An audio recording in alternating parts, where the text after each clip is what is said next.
If you're ready to talk, we're willing to listen. Well, I really enjoy this program today. Cayman Islands' foremost listeners participation program. May God bless every person.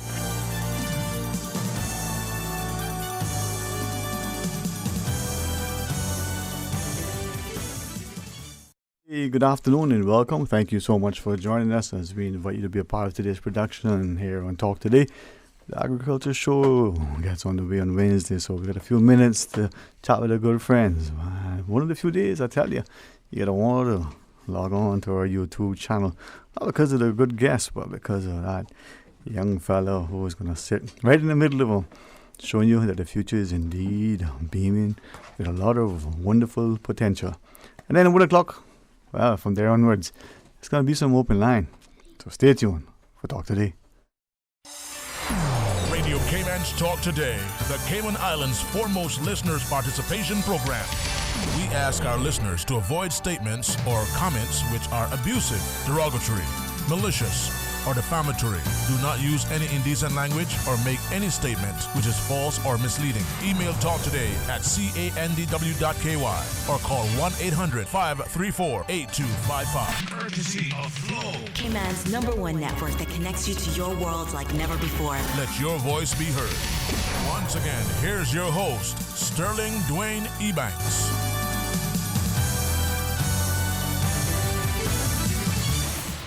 Hey, good afternoon. Welcome back. Thanks for joining us. And it truly is a pleasure not only to focus on agriculture, the incredible push by our farmers and the like, but the reminder of the wonderful resources that we have in our country, not just the skill, the tenacity, the drive, the determination, but sometimes, fail to look at amongst the cliff rocks and what looks like otherwise, land that we can't grow anything, produces some of the best bounty. So we get a chance to chat briefly.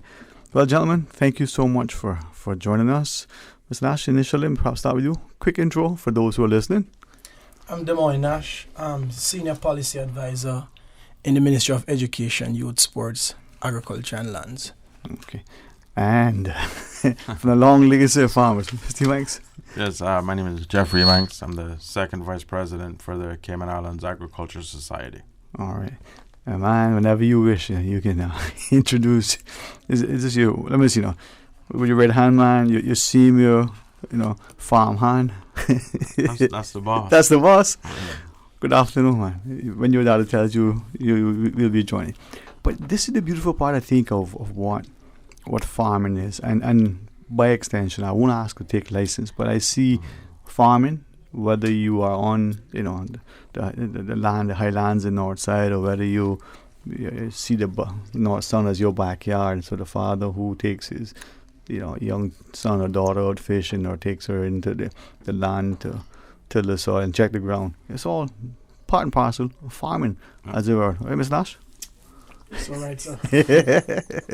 Well, Wednesday, let's as we get into it, because it's exciting. At least for me, I had a chance. Saturday, I was caught up with some other things. I didn't really get to enjoy it. But Saturday, I got a little snippet of some things. One item, I call it, that I said, look, this is what we're growing now. And others with some pictures. Mm-hmm. And what was interesting wasn't so much that they were, growing it here. Was it the person with the phone turning the pages, as it were. I'm not sure what was bigger, the phone or his fingers. It's amazing how we're so proud of these things, as if we're showing pictures of grandchildren, and people are growing these, right here. Yep. Amazing, man, amazing. Well, maybe so. Jeff. No, yeah. we produce some excellent stuff here, man. Yeah. We have, like on my farm, we have. I think we stopped counting at about 60 different varieties of mangoes. Yeah. So we have mangoes from all over the world, and everything being produced here is day and night when it comes to taste and texture. Yeah. That's maybe at some point I would like to ask specifically as a farmer, either one, is there something that grew that you thought, I didn't think that could grow here? or that you see other people growing and you go, wow, that's actually doing well here, and I didn't think, because not necessarily for you, but probably for me and others who are not as connected to the soil, we still think, oh, that's not possible. Pineapple, you can't grow that here. You can't grow whatever that thing is, right? Strawberries. I was thinking that, right? And yet they grow. But yet the old people thought the wild strawberries, the small ones, used to grow wild. Yeah. And the sweetest. But the strawberry that you would think in the shop, still possible to grow here. And we don't believe it. Now, even, I wouldn't say a variety, but certain types of apples, I see people growing, and not only the sour ones, but the ones that you would use. Yeah. So, as we come to Des Moines, from your perspective, Mr. Ebanks, how do you see that? Where do we get the farmer to invest the time and the like? But for us as the public to say, you know what, let's look at this thing, because it is possible to grow these things here. We just need to be willing to look beyond the custom and the expected. I guess it's the support from the consumer side of it. Okay. From the general public. I mean, supporting your local farmer is better for everybody. Well, I think it's just general awareness of agricultural information as it regards to crop selection. Yeah. When you look, I've traveled the length of the island. I've observed different farming practice, different crops. One of the things that I see farmers getting into recently, and I am not sure if it was that they didn't know it could grow before, but dragon fruit. There's a proliferation of dragon fruit being grown across the island. And of course, it's a desert-like crop, so it's suited for here. But before, because people tend to grow the traditional banana, mango, etc., people tend to stick to those crops. But there's a wide variety of plants that we could adapt to the local conditions, because they are drought tolerant. And with climate smart practice where people are harvesting water and more sustainable practice like greenhouse technology, etc., you find that you can now, even plants that are not so drought tolerant, you can manipulate the environment to now have mass production in these types of crops. Vegetables being some of the ones considered. So if I could ask of you, and I'm only doing this from the perspective of one, trying to encourage more of us, me, people like me, who either would like to see more stuff, but who need, again, I'm not trying to offend anybody, so I say people like me, we need to invest more deliberately, more directly into agriculture for food security, for diversity, for all of these things, right? The increasing population, the demands and the like. And I think something that you shared made me appreciate the exercise I've been doing in the last couple of weeks, and the last few days in particular, in preparation for today and tomorrow's discussion, trying to identify and understand some of the farming opportunities that exist, right? But secondly, we had a discussion on agriculture, show and farming, with respect to some of those people listening. They might say, oh, geez, we're talking about that. There's this, and this, the economic, the political, the social, the things that happen in the region and the like. They believe and understand and accept that this is important, but this is a thing that's much more popular, as it were. So without making it too, sort of redundant and repetitive for them, how do we do it? I wrote down a couple of things, the cactus pear, for instance, and then salads and greens, only because, well, the cactus pear, is that what it's called, the prickly pear plant? Growing up as a child, if you were smart enough, you managed a way to take it off the tree and didn't hurt yourself too much. It was sweet, it tasted good, but there was a way to eat it without, I guess, what they say best way, jugging yourself. You learn it, but those practices fall away because you can go in the supermarket and get it and it's all done. But secondly, stuff like, I don't know if that's even the right word, the salads, the greens, vegetables. Well, yeah, not even so much the vegetables that you would know, but I talk about like the mustard greens and the I don't know what you call it, the little leafy stuff, other than the cabbage and lettuce that we would grow. Kale and and the mustards and the collard greens and right. Call low bulk, everything. The things I call would spoil spoil in the restaurant before you, or in the supermarket before you get it home. We couldn't get them, presumably. But yet, as you were sharing, Mr. Nash, whether it's vertical growing or whether it's in the greenhouse, we're seeing successful, or hopefully financially, but certainly to the market, very successful endeavors to have them grown here. We go into the supermarket, the farmer's market, and we find them. And then we take them home and we enjoy them, more and more. But it comes back to what you shared, the demand and awareness by the consumer as well as the farmer. That's true, manipulating the environment. Okay. So when we come back from the break then, could we ask about that, and maybe highlight some of the things that are at the show on Wednesday? But equally, is it that the consumer should then speak to the farmer and say, hey, can you grow this? Just like the consumer goes into the supermarket and say, I saw this when I was traveling, or you had this one time, can you bring this in? Whatever that thing is. And yet we see in our supermarkets some of the best selection of stuff that you can't imagine is available in such a small place. So are those the things that we can talk about? And of course you share with us? Sure. All right, well, the phone lines are open. If you want to call and share a thought, our guest will only be with us until 1 p.m. Now, you think that you got it easy. Should be thankful for these fellas. Their work only starting now. Stay tuned for Talk Today. ValueMed Pharmacy is your community care partner for health and wellness needs. We offer convenient prescription processing at the counter and online at value-medpharmacy.com. That's VALU-medpharmacy.com, with pickup available at the Walkers Road or Boddentown location. We also accept transfer prescriptions from other pharmacies. More than just a pharmacy, shop ValueMed for personal care and beauty products from trusted brands, perfume and gift sets, Hallmark and greeting cards, baby clothes, footwear, handbags, swimwear, home decor, toys, school supplies, and stationery. And home convalescence aids like wheelchairs, walkers, crutches, canes, and hospital beds. With 2 locations to serve you, Walkers Road in Georgetown and in Evron Plaza, Boddentown. Visit ValueMed, more than just a pharmacy. Your favorite family fun day is back.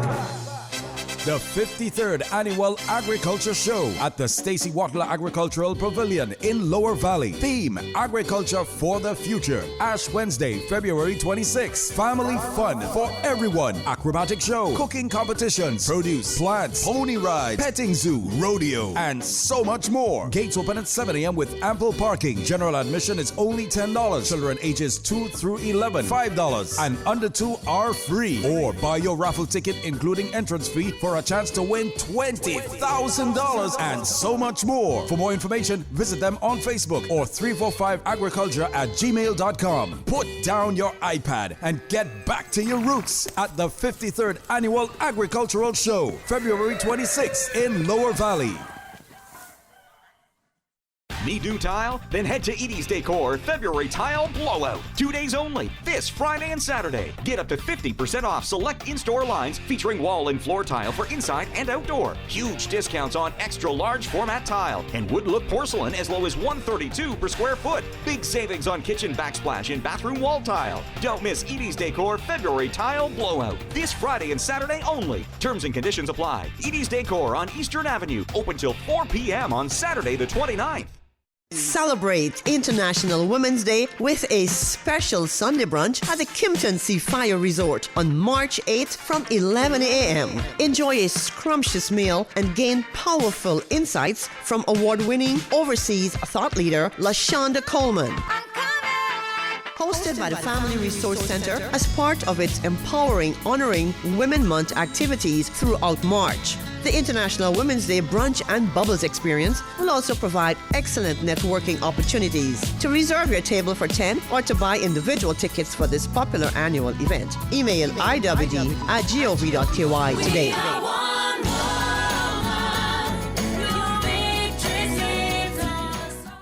Talk today. But I do have some questions. Talk today. Cayman Islands' foremost listeners participation program. Talk today. Because there are more questions than answers. What the public is saying. Waiting to take your calls right now. Sterling Dwayne Ebanks.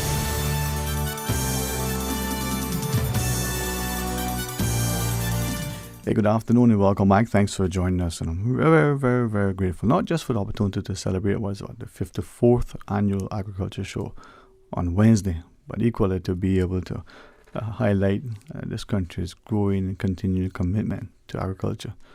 And 53rd, you know, I've been saying 54th. I must be like thinking about next year already. 54 is not so far from it. It's not that far away. All right, well, you know, I think of Mr. Jeffrey Ebanks and Mr. Dwayne Nash.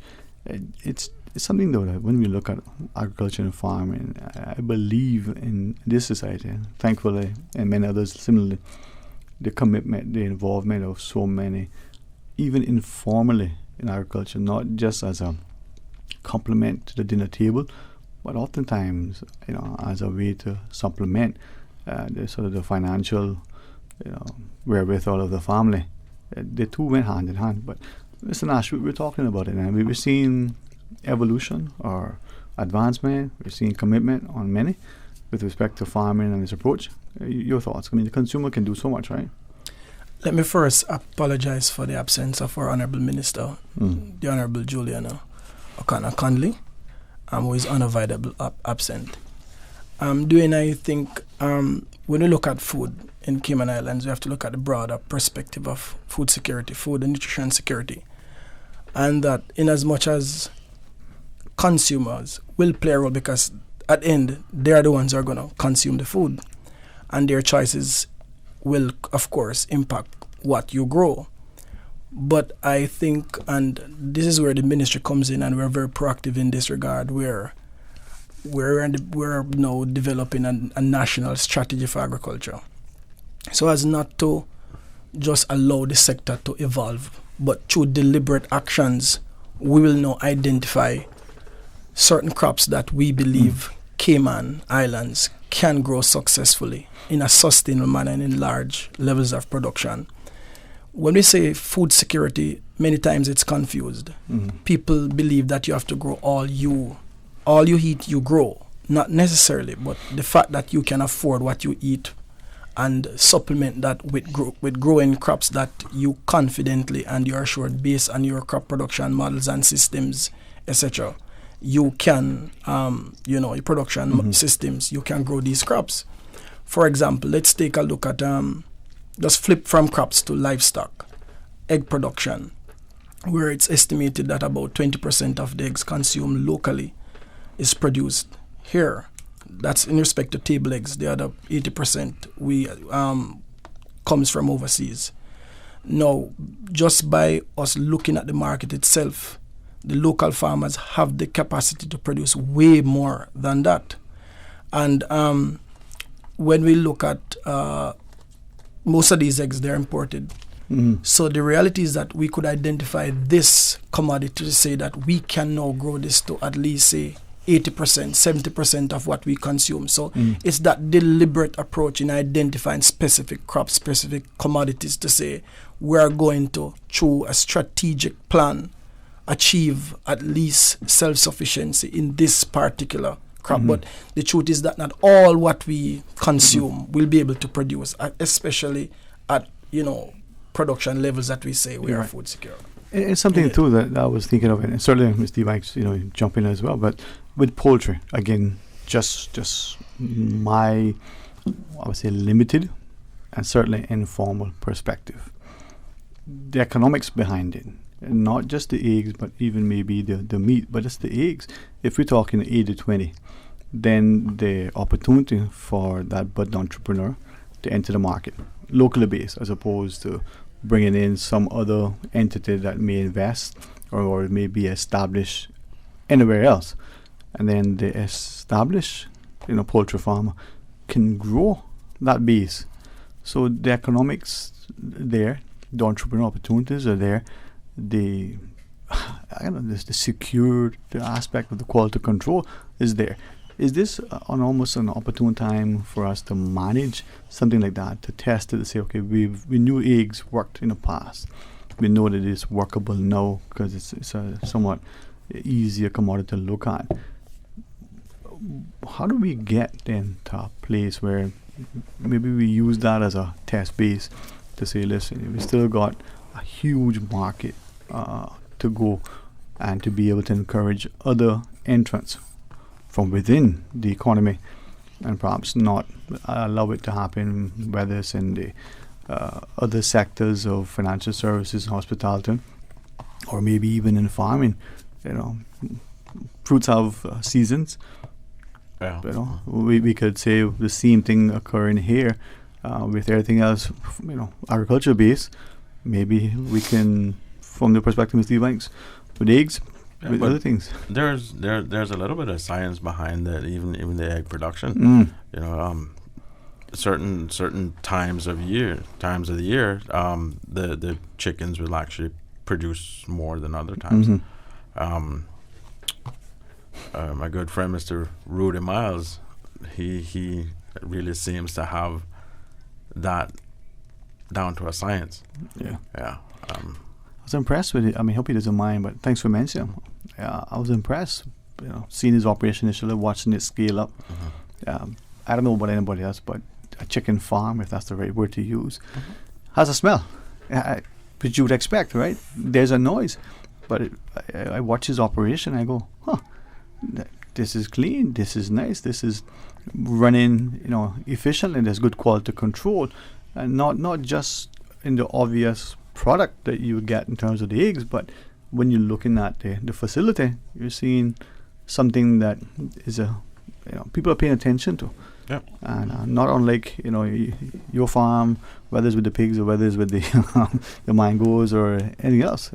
Our people, Mr. Nash, are making a genuine, concerted effort in farming. That's a commitment. And we take pride in what we produce. Yeah, that's the beautiful part, I think, of what agriculture show gives us. Now it's the 53rd, not the 54th. I don't know why I was writing the 54th. I better go back and check my notes. You sure enough 54? It's 52. I've been saying this now for a couple of days now. But when you go there and you move through, for me anyway, it's the technology that I think that I get a chance, because there are some family and friends who you don't have to be there because they see everything and they do everything, and then you get a chance to see the stuff that they see. But when you're there, you come away, well, I think so, you come away surprised at what is available. It's amazing, man. Well, I just left the grounds coming here, and I can say to the patrons that are coming that they will be in for a treat. Yeah. I look at some of the animals that are there now, and they're of the highest quality. And this is just a testament of the wider agricultural landscape in Cayman Islands, where you can't find farmers anywhere else in the world that are dedicated to grow crops, grow livestock, to ensure that this place have safe, high quality food.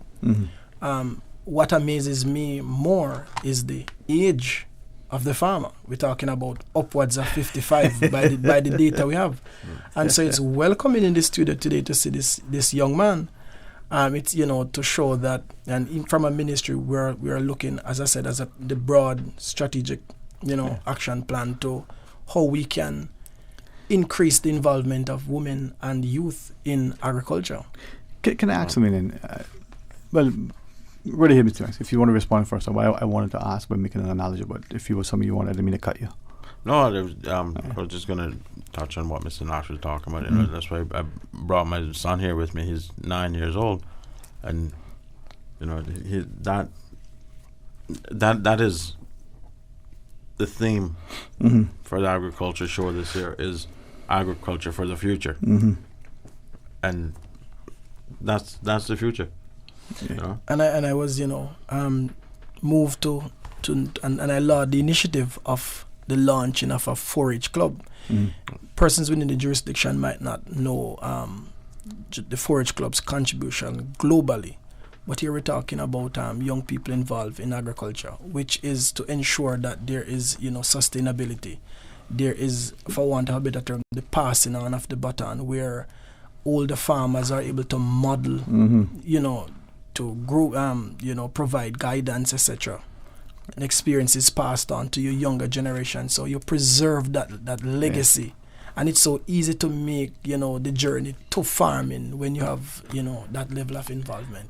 But you gents are certainly on the same page. Even if I were to show you my notes, you can decipher my hieroglyphics. But that's what I was asking by way of an analogy to the hospitality sector, right? There's a perception, one, there's a lot of hard work, there's no money in it. Probably is very much like the perception getting into farming. And so the average age is, like how you put it, 50 plus, right? Okay. But to see, maybe growing interests amongst young and maybe others in their population. I was going to ask, how do we get us as parents, us as educators, not so much the government, not so much the people who are willing to fund scholarships, but us as parents and teachers to say, listen, to little Johnny, little Susie, consider farming and that wide encompassing word, that it means as a career, and how does that young person look at it and go, but yeah, I can actually make a lot of money if that is the initial sort of drive, and yes, it is an honorable calling. Yes, it is a lot of work, but yes, it's important. For some reason, I wonder sometimes if we somehow, maybe inadvertently, unconsciously, give a perception that this work, take your good brains and your good effort and go be something else, which is important too. But, but in my honest opinion, Dwayne, without a farmer, what else is there? Yeah. If you don't have farmers, there's no need for anything else. Yeah, I read a book a long time ago. I think I want to go back and find it. How old the book is? Omnivore's Dilemma. In the bits and pieces, and talks about all sorts of things. And in it, there was a section on a guy somewhere up in the U.S. I don't know, maybe it's the East Coast. I'm not even sure. Somewhere about in the U.S. And why I share that, he has a farm, and he's not just wanted to be organic, and not a word that I think we got to be using all the time. Probably overuse it, but he has seemingly understood. I can plant my trees because my trees would help to make sure that I get shade, and from that I get stuff, but it keeps the soil from eroding and this and that. And then he got his water, and then he got his chickens, and he got his stuff, and he's rotating his crops, and everything on the farm plays in. So he creates his own, if I understood what he was talking about, his own ecosystem within it, and everything has a way. Right. And as I was reading, I'm thinking back, that's kind of like how people who didn't seemingly know anything before with technology, and way back in the olden days, they did it because they understood what it meant. You did this thing now because this is a good thing to do, and then this thing played into this thing, and everything connected, and then it goes around a cycle. Kind of like where we are or where we think we want to be. We call it nice fancy words, but they knew. Yeah, well, like touching back to what you were talking about, to Dwayne, was with basically how to convince the younger ones to get into farming or even into the hospitality industry. Hard work don't kill nobody. Oh, right? Thank God. But you have to instill in your kids too that if you don't work, you don't eat. But we also want to elevate the discussion, Dwayne, that agriculture is not this backyard, retrograde step. Mm-hmm.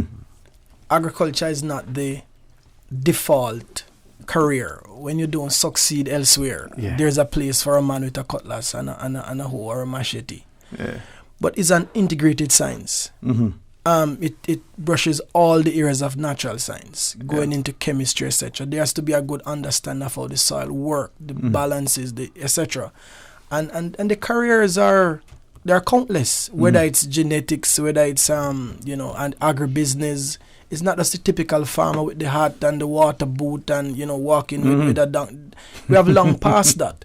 We're talking about agri-engineer, and I think that's where the discussion needs to be had. Yeah. So a young person going to high school, even if agriculture is not offered at the school, through my studies of geography, integrated science, etc., you are well positioned to go study a career in agriculture. Yep. You can become an entomologist, and we see where even agriculture is playing a greater role in even crime fighting globally. Yep.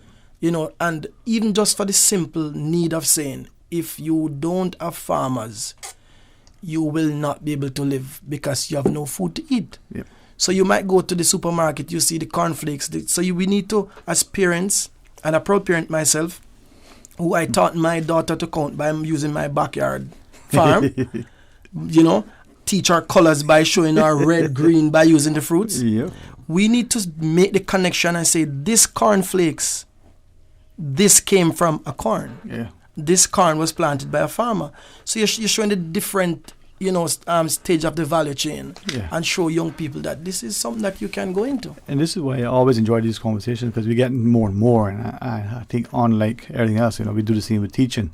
Those who can do, those who can't teach, seems to be a mantra that came somewhere across the pond, and we have adopted it. But we need to change it just to go with the farmer. But Susan reminds us, do we have a call online?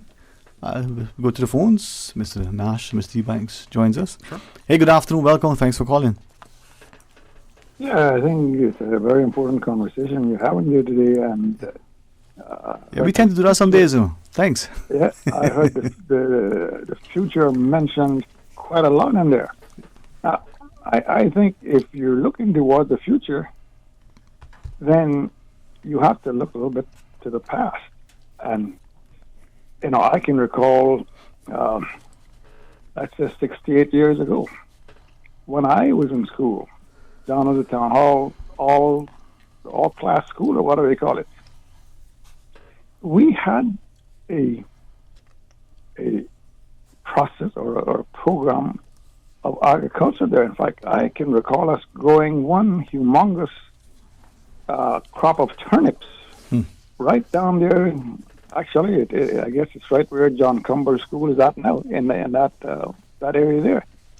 We grew tomatoes. We grew quite a bit of stuff, and we had at that stage what we called the ground. And there was even a well. We had a well within the ground that we could water the plants with.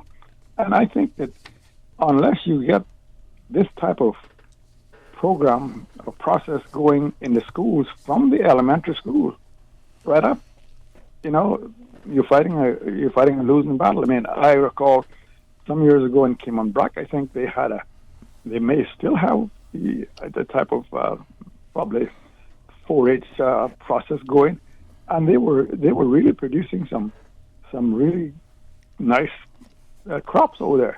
So I think unless you can put this kind of process, this kind of education within the schools, then you can always have people thinking, well, finance is a lot more lucrative than farming, but farming done right and with today's technology, which is all it is just about available out here, it could really be a good profession, and maybe government needs to do more promotion of that kind of process, because we certainly can grow a lot more than we are growing here. I can recall humongous crops of corn being grown right in the district of West Bay. Potatoes, sweet potatoes, that is, and tomatoes, of course. And let me see what else I could think of it. Which was a sort of seasonal crop. I think we even grew. There was even some folks who was growing wheat down there. So it's. Yeah. I remember growing up too, when we used to have we used to grow a lot of corn and sweet potatoes too, and this was down, for some people might know where the old Driftwood Village was, and we used to call it Cape of Sand Ground, and that was actually on the beach side. Right, Sand Ground. Sand Ground was very fertile. Fertile place to grow a lot of crops, and all the root crops, certainly could be grown. Irish potatoes.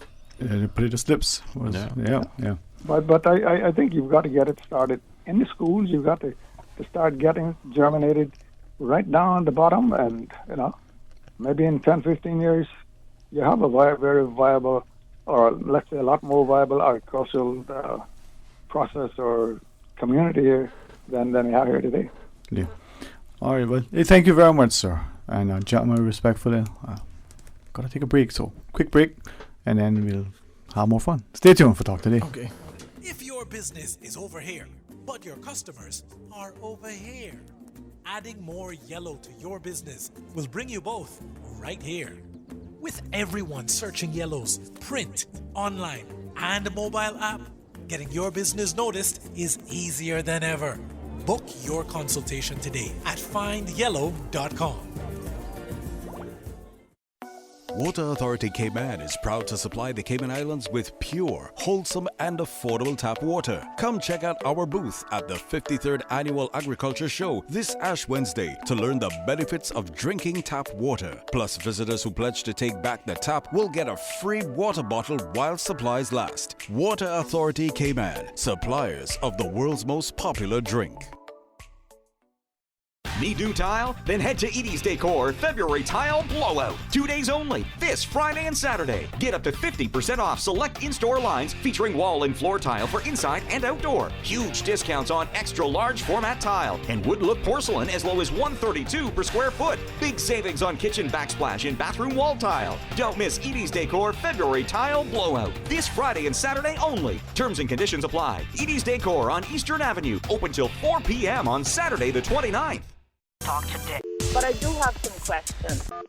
Talk today. Cayman Islands' foremost listeners participation program. Talk today. Because there are more questions than answers. What the public is saying. Waiting to take your calls right now. Sterling Dwayne Ebanks.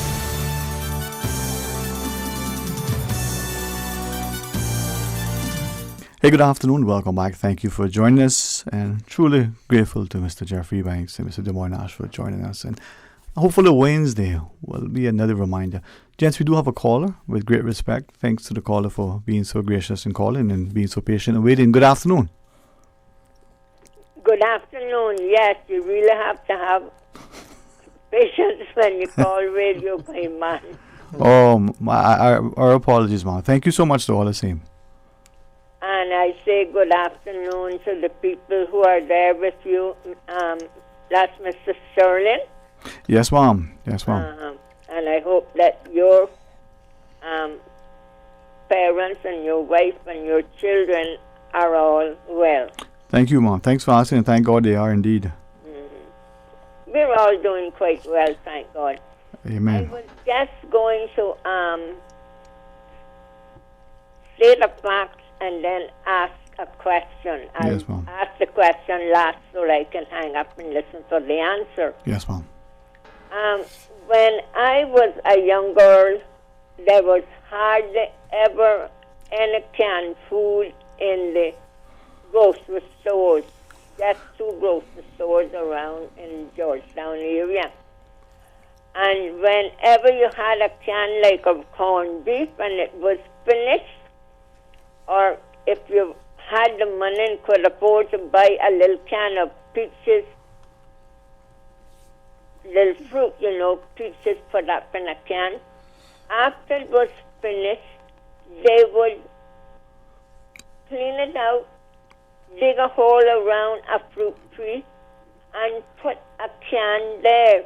And they always said it would give the plant, the tree, whatever tree it was, fruit tree, iron. I would like to know if that is true. When I hang up, I'll listen. Yes, ma'am. But listen now. Mm-hmm. Why is it that on Grand Cayman Island, my favorite tomato of all is an Oxheart tomato, and nobody ever sees one around anymore? What happens?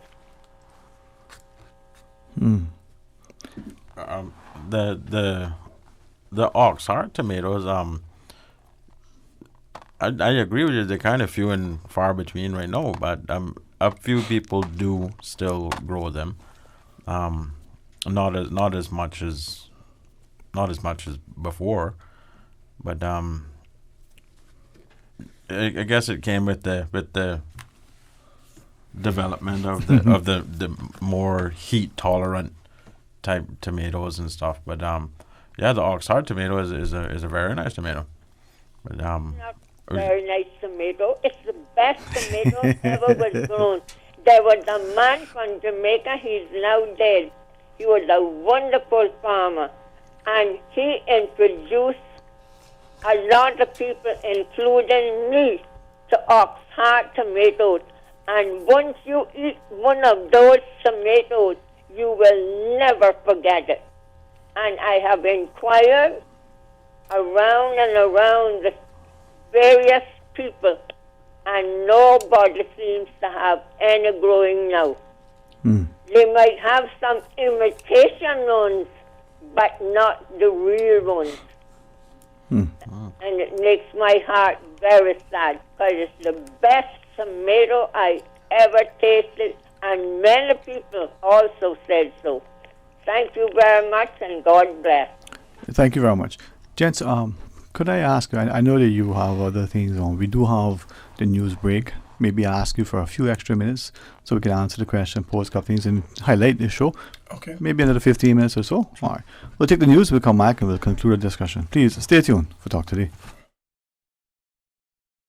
Today's biggest news. Radio K-Man. It's only 2 species that we have here on Island. Generations present. Your voice, your choice. For today's biggest news. Access.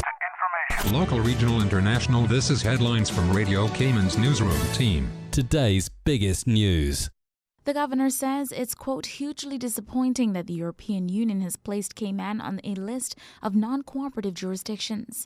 On Radio Cayman's For the Record, His Excellency Governor Martin Roper said, "I've seen for myself that Cayman makes an incredible effort to respond to international regulations. We have a hard-won reputation for being a well-run financial services jurisdiction, and we must continue to work hard to maintain that." He added the creation of the Ministry of International Trade and Investment will be a huge step in promoting Cayman's financial services. In news elsewhere, the World Health Organization has said the world should do more to prepare for a possible coronavirus pandemic. WHO officials said it was too early to call it a pandemic, but countries should be in a phase of preparedness. A pandemic is when an infectious disease spreads easily from person to person in many parts of the world. More cases of the virus, which causes respiratory disease COVID-19, continue to emerge, with outbreaks in South Korea, Italy, and Iran causing concern. U.S. President Donald Trump and his wife Melania have visited the Taj Mahal on the first day of their trip to India. The iconic monument to love was the second stop in a 36-hour official visit, Mr. Trump's first to India. Earlier on Monday, he landed in the home state of Prime Minister Narendra Modi, who greeted him along with tens of thousands of Indians. The leaders of the world's 2 largest democracies will meet on Tuesday. No big deals are expected to be signed. And NASA mathematician Katherine Johnson, who helped launch the first American into orbit around the world, has died at the age of 101. NASA, which describes Ms. Johnson as one of its most influential figures, announced her death on Twitter. Ms. Johnson's role at NASA was highlighted in the film Hidden Figures. The 2016 film tells the story of African-American women whose math skills helped put a U.S. astronaut into orbit in the 1960s. Those are your latest updates here on Radio Cayman. I'm Shanda Gallego. Stay in touch with Radio Cayman for the latest in news and information. Follow Radio Cayman on social media, Facebook, Instagram, Twitter. Download the Radio Cayman app or log on to our website, www.radiocayman.gov.ky. Radio Cayman, your voice, your choice, your radio. Talk today. But I do have some questions. Talk today. Cayman Islands' foremost listeners' participation program. Talk today. Because there are more questions than answers. What the public is saying. Waiting to take your calls right now. Sterling Dwayne Ebanks.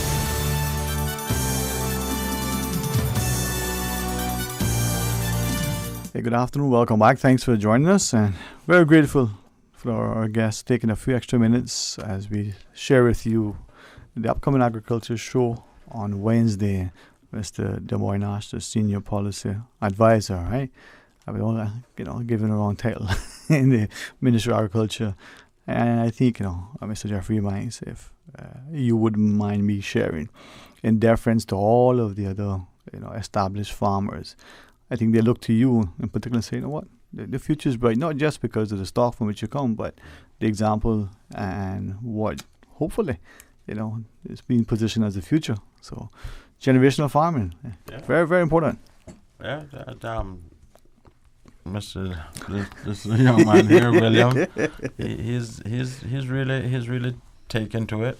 He has an interest in it, and just trying to guide him along the way. Well, I'm hopeful, not only for him, but for all of us as Mr. Nash, as you shared, as a society. We start to see the art, the science. We see the importance of it, but also continue to respect the value in it. Nothing, other than the fact that without food, I don't know. I mean, what do you eat? How do you live? But it's not just that. That's everybody understands that. No supplement, no MRE, otherwise will replace it. But the importance of what's behind it. But anyway, discussion maybe for another time or incremental discussions. What do you think? Food is a staff of life, simply put. Is that what it is? Oh, see, I had another saying, but anyway, I'll leave that for now. And before we answer the caller that the caller posed, Ms. Susan reminds us of another phone call. Sure. Hey, good afternoon. Welcome. Thanks for calling. Good afternoon, Sterling. Hey, good afternoon, Mom. How are you? Oh, I'm very tired of having a person on the airplane solitary. But listening. I'll win in two. I don't buy numbers, but I like to play numbers. There you go. Listen, good afternoon to your panel. Good afternoon. Good afternoon. Darling, you remember my conversation that I had with our Western Lulu? Mm-hmm. About my tree, they had 5 crops for the year. Right. Last one was in December. But listen, I need to clarify something now. That my tree wasn't the first one that came from that mango that my late aunt, brother-in-law gave her. Mm-hmm. Because she has a huge tree. So I got from her, so I'm calling mine now the third crop. Not the third crop, the third generation. Mm-hmm. So that one came from overseas, and then she had a nice tree from it, and then now I got this tree too. But now when I told him that I had my crop, last crop was in December, I didn't check my tree. I always had to laugh to ask me what I does for the tree. I told him all I mostly do is look up in it. I must continue that because that's a special tree. So listen good now. I didn't check it a couple days before that show. So when I looked out now, I seen where I had the February crop now for this year. But now the blossoms are all opened up, ready to put those little fruits out there. So I need for Jeff to pass it on to Lulu for me. I will definitely relay that message to him. And listen to me now. I am Mitchum's sister, I'm sorry? The late Mitchum Ebanks' sister. Oh, okay. I was a little bit older than him, but I like my little business going on too. Yes. But you know that he was a nice farmer. He was not only just a farmer, he was a butcher. He was sea captain and all that good stuff there. People misses him. People that used to buy beef, especially the beef, they don't eat no more because they can't get his beef. Yeah. I remember Mitchum well. He actually used to buy a lot of pigs from us. Mm-hmm. Open it up. All right. Well, thank you much, Mom. Anything else you want to share with us? Good. I'm just listening. I can't make it to the agriculture show, but I know I'll be listening to when Radio came on, it will be broadcasting. Okay. And I guess I'll read some things too and all like that. I stay with people. Mm-hmm. All right. Have a good one. God bless. Blessings to you, Mom. Thank you too. All right. And gents, I really appreciate you sharing and not just about the agriculture show, but farming in general. And as the year unfolds, maybe we'll continue these discussions, and maybe we'll be able to find ways to carve that sort of national discourse, as it were, or enhance it and the like. But if you wish, the caller asks a question and the body wishes to answer, by all means. The scientist in you, Mr. Nash. Well, looking forward to the future discussions, I know one of the questions that one of the caller raised in regards to the use of the cans to disintegrate or break down at the roots of the tree. I can't speak much to the practice. I can understand the science behind it, cans break down iron oxide, that sort of a thing. But I've not read any work on it, so I can't really speak to it. But what I can say, there's a lot of stuff our foreparents used to practice. They're relevant, they worked. We have somewhat moved to more modern practices to increase and enhance heel growth. But they're basically part and parcels of what used to practice before. It's just that they have been developed, more. Right. I was just thinking too, it's probably a practice that we've seen, and the cans, like the coins back then, were better. They had better stuff in them, the metals and the thing. Nowadays, who knows what they got. So maybe the zinc and other things that were in the cans, as you shared, help to the soil to be that much more. Yeah, like the trace minerals, etc. Yeah. So more. But most of the fertilizers now, they provide, that those farmer trace minerals, along with the macronutrients. I got a friend, man. He says he brings over a politician friend to talk to the plant, and it grows quickly. But Mr. Ebanks, we won't do that today. As we look at the show on Wednesday, and I am mindful of your time, not just to prepare and to get everything set up, because before Wednesday's going to be here, and we're going to come as spectators, and we're going to be overjoyed. But you guys still have work to do. Oh, there's still a lot of work to do, and unfortunately, there's only a very few people doing it. If we could only get a little bit more assistance from even our members, man. We need more participation from them, because it's a lot of work for a very few people to do. I guess like that with everything else, we see with Pareto or 80-20. It's the same thing. It's in everything. Everything. Susan does all the work around here. That's why we just got those guys hear me say that now. No, but it's in time. I think we'll all buy into it, once we understand the importance of what it is. And maybe from one agriculture day to an agriculture week, it becomes the ethos for the society every day, But one can only plan. Certainly. All right. As we wind up, any sort of final things you may want to say to the public in relation? I know we have a discussion as a heads up to our listeners tomorrow as well, not just to highlight and encourage and invite, but get people to be inspired to also become, appreciative of the importance of it. We may know, but have we really taken it on board? But any sort of closing thoughts, Mr. Ebanks? No, just want to encourage people to come out and enjoy the show. Purchase your tickets. You can get the raffle tickets. There's going to be the opening of the show is at 9:00, opening ceremony. We should have the minister and everybody there. We have a number of sponsors that we'd like to thank, because without the sponsors, a lot of this wouldn't be possible. Now we have the Minister of Education, Youth, Sports, Agriculture, and Lands. Other sponsors like A.L. Thompson, CEL, Nutrina Feeds, Quality Feeds, the Department of Agriculture, Foster's, Wyndham, National Concrete, Radio Cayman. We're glad to be there, man. Always. Just to add my little bit, just to say to everyone to support the show, come out in your numbers, and just to add to what Jeff said is that a delegation from Jamaica, headed by the Honorable Minister of Agriculture, J.C. Hutchinson, along with a delegation, will be attending the show, which is very good for our show. At least, we have regional participation.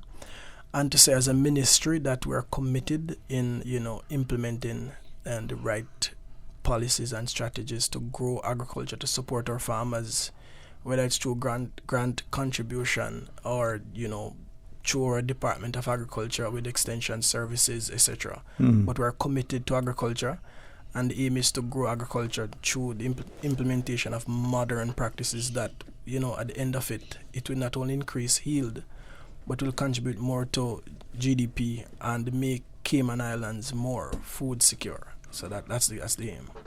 There's the economics, there's the employment, there's the entrepreneurship, agriculture. And I'm excited by it. I'm glad that people like you guys are involved, so that people like me can say, "Oh, good fresh stuff. I can get it." But thanks very much, gents, and I look You're forward. welcome. Thanks again for. Well, William III, thank you. And with that, we'll pause and take a break. And who's going to be the first caller? Well, Susan has something for you. Stay tuned for Talk Today. 2020 means perfect vision. And if you have your sights set on driving a new hybrid, then the time is now to check out the new RAV4 and CHR. Hold up.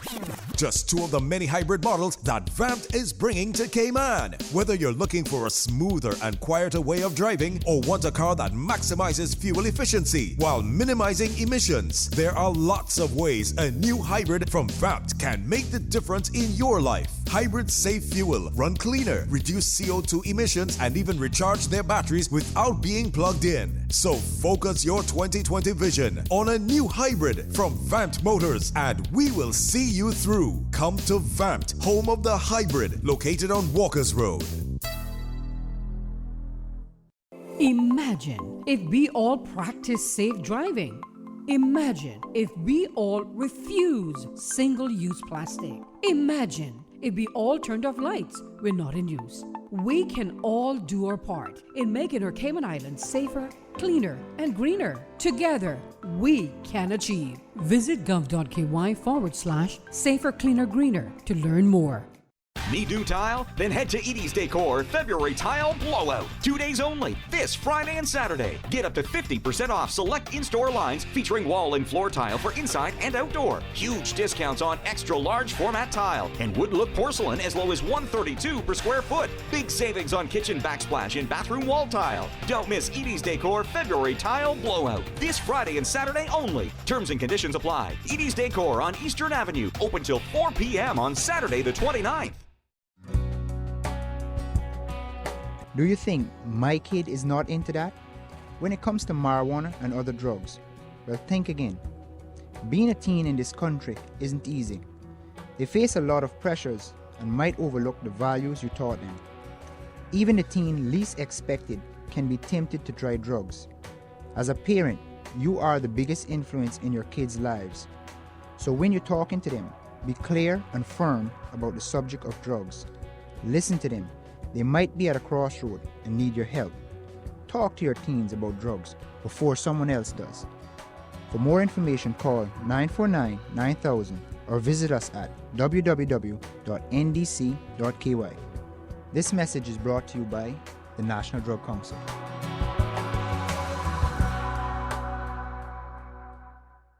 We invite you to tune in to the next presentation of CI Retro Talk Today on Friday, February the 28th at 12:15 p.m. on Radio Cayman, when we bring you the second in the 3-program series on the path to the Cayman Islands' first constitution in 1959, Cayman Islands politics and governance. This program will focus on the origins and development of political parties in the Cayman Islands and is being brought to you by the Ministry of Health, Environment, Housing and Culture. They are always working diligently to protect, promote and advance the sustainability of our health, environment, housing, culture, history and heritage, the knowledge of which is important to planning the path forward. That's CI Retro Talk Today on February the 28th at 12:15 p.m. on Radio Cayman. Be listening. Talk today. But I do have some questions. Talk today. Cayman Islands' foremost listeners' participation program. Talk today. Because there are more questions than answers. What the public is saying. Waiting to take your calls right now. Sterling Dwayne Ebanks.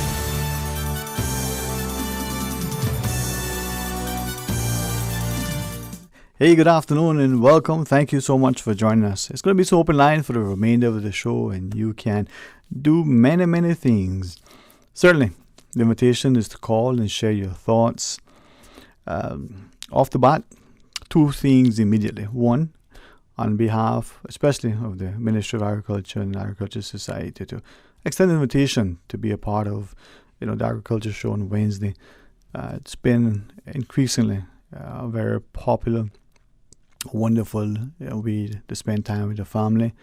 They've been a committed, concerted effort to make it as convenient and as accessible to all.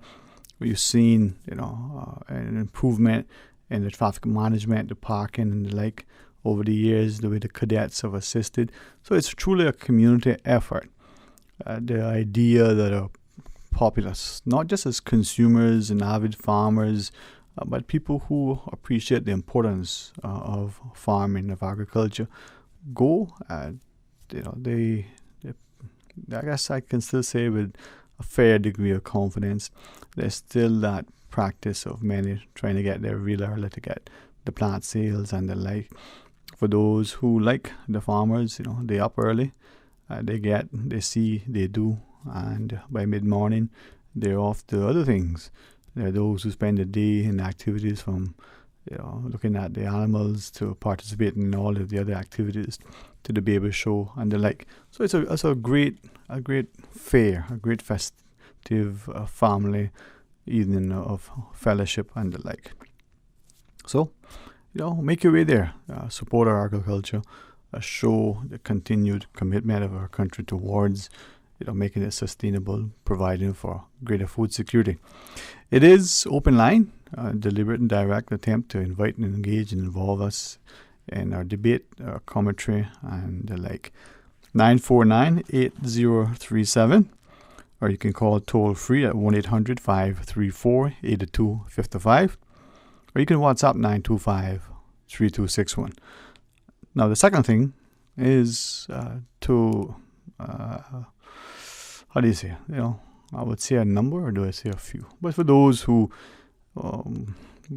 especially today, some on Saturday and one or two somewhat apologetic on Sunday, but most for the last few hours of the morning today so far have shared some sentiments in relation to a number of things. Not only the things that allegedly transpiring over the weekend that hit the mainstream media, to the political landscape, to the thoughts about our constitution and our politics. For those two individuals specifically, that very deliberately and very directly said, listen, I'll listen, but I won't offer any comment, not then in what would have perhaps been considered a private conversation, and not now in a more public forum. It isn't because one doesn't have an opinion. It isn't because one is afraid to voice an opinion, but perhaps prudence would dictate that there's a certain level of maybe deportment and decorum that would be desired. Well, let's go to the phones though. Hey, good afternoon and welcome. You're on Talk Today. Good afternoon, Dwayne. How are you? If I can say with a great sense of expectation, humility, but gratitude, I am blessed. Honestly, I am so thankful, not only to be able to say that, but to be able to experience it. And trust and pray all is well with you as well. How are you? Yes, I'm okay. I have to say the same. Blessed and thankful to the good Lord. Amen. To let me see another day. I'm all the way in East End, coming from Hell City. Oh, man. I trust you have a safe drive down at the very least. Can I say that publicly, Yes. Traveling mercies to you. Yes, oh yes. The good Lord will take care of us. Amen. And you have a good chauffeur. Okay, I called the show to still. Oh, by the way, this morning OC had a very good show with the agricultural department, and like you said before, you hope that so many people attend. Mm-hmm. And I was shocked at the amount of eggs that Mr. All fresh. Because there's nothing better than good fresh stuff that is grown here and makes you feel proud and whatnot. Mm-hmm. So I hope that people attend the show, and also his the governor was also on this morning as well. Mm-hmm. But what I call for, I'm still asking the question: what are those two little tiny buildings that do even have? Well, they got on a roof, but not a full roof, opposite our West Bay Cemetery. What are those, and why are they clearing up the road not the road, sorry, the piece of land that is next to it. We need to get some answers. It's a concern because people keep asking, are they restrooms? Where do they go to wash their hands, or where do they go to wash their feet, or whatever the case may be. Now, we have our politicians. That's the least that they can do, is to talk to us, the people that voted, put them there. Let us know what's going on in our own district. And the other thing, everybody knows, and I am not going to go on and on about this, but the incident that happened on Saturday night, I agree with the people. Something needs to be done about it. You know, Rohan called in this morning to the governor, and I didn't catch all that he said, but it was concerning the matter. Up here in East End, at the hospital, people were talking about it. So how much longer is these kind of things is going to go on with the same person, and it's swept under the carpet, and you don't hear. And then others, they arrest them, they keep them from getting work, they do all kinds of things. The only thing they don't do to them is to hang them. So let's try to get on with our life, and I hope that individual have the shame and the guts to say, I did wrong, I'm going to resign, because that's what that individual needs to do. We don't need any more shame bought on this island. I thank you, Dwayne, and I thanks for you listening, and you and Radio Cayman, you and Susan, because I spoke to her first. Have a good afternoon. Well, thank you, and to you as well, and to all of our listeners. Equally enjoy the afternoon. Not only a safe, productive one, but one where, if I can say this, so that hopefully it's conveyed as I think I would like it to be, for us to find time to be able to step aside from the hectic, sort of the hassles and the stress of the day, and be able to think about what our future would look like if we don't do certain things, or if we deliberately, consciously made a commitment to do certain things. What would our future look like, and what would we want it to look like initially? Presumably, everybody would want a future where they're safe. There's a high standard of living, a quality of life.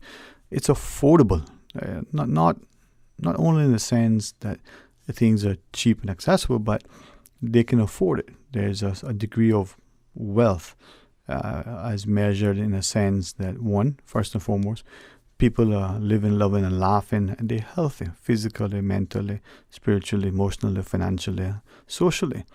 And there is the opportunity for employment and economic growth. There is a notion that you have time to say to your friend, well, come over, let's play a game of dominoes or some cards. Maybe we'll sit in the backyard and, huck some coconuts and enjoy that, because the land, there's a lot of bounty from the crops in the backyard, or the farmers are producing. But we also have time that we can volunteer through our churches and through our other community agencies, the service clubs and the like.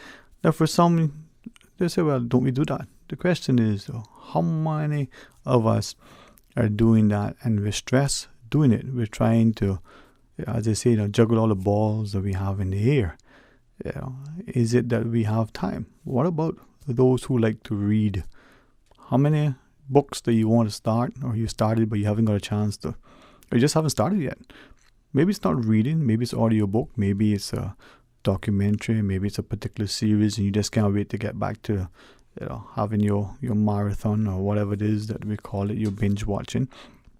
Or when you do it and you feel guilty because by spending that hour or that 10 hours or whatever time it is, or those 4 consecutive weekends or 5 evenings straight or whatever, you couldn't do it without giving up something else. Not just opportunity cost, but the notion that you just don't have time.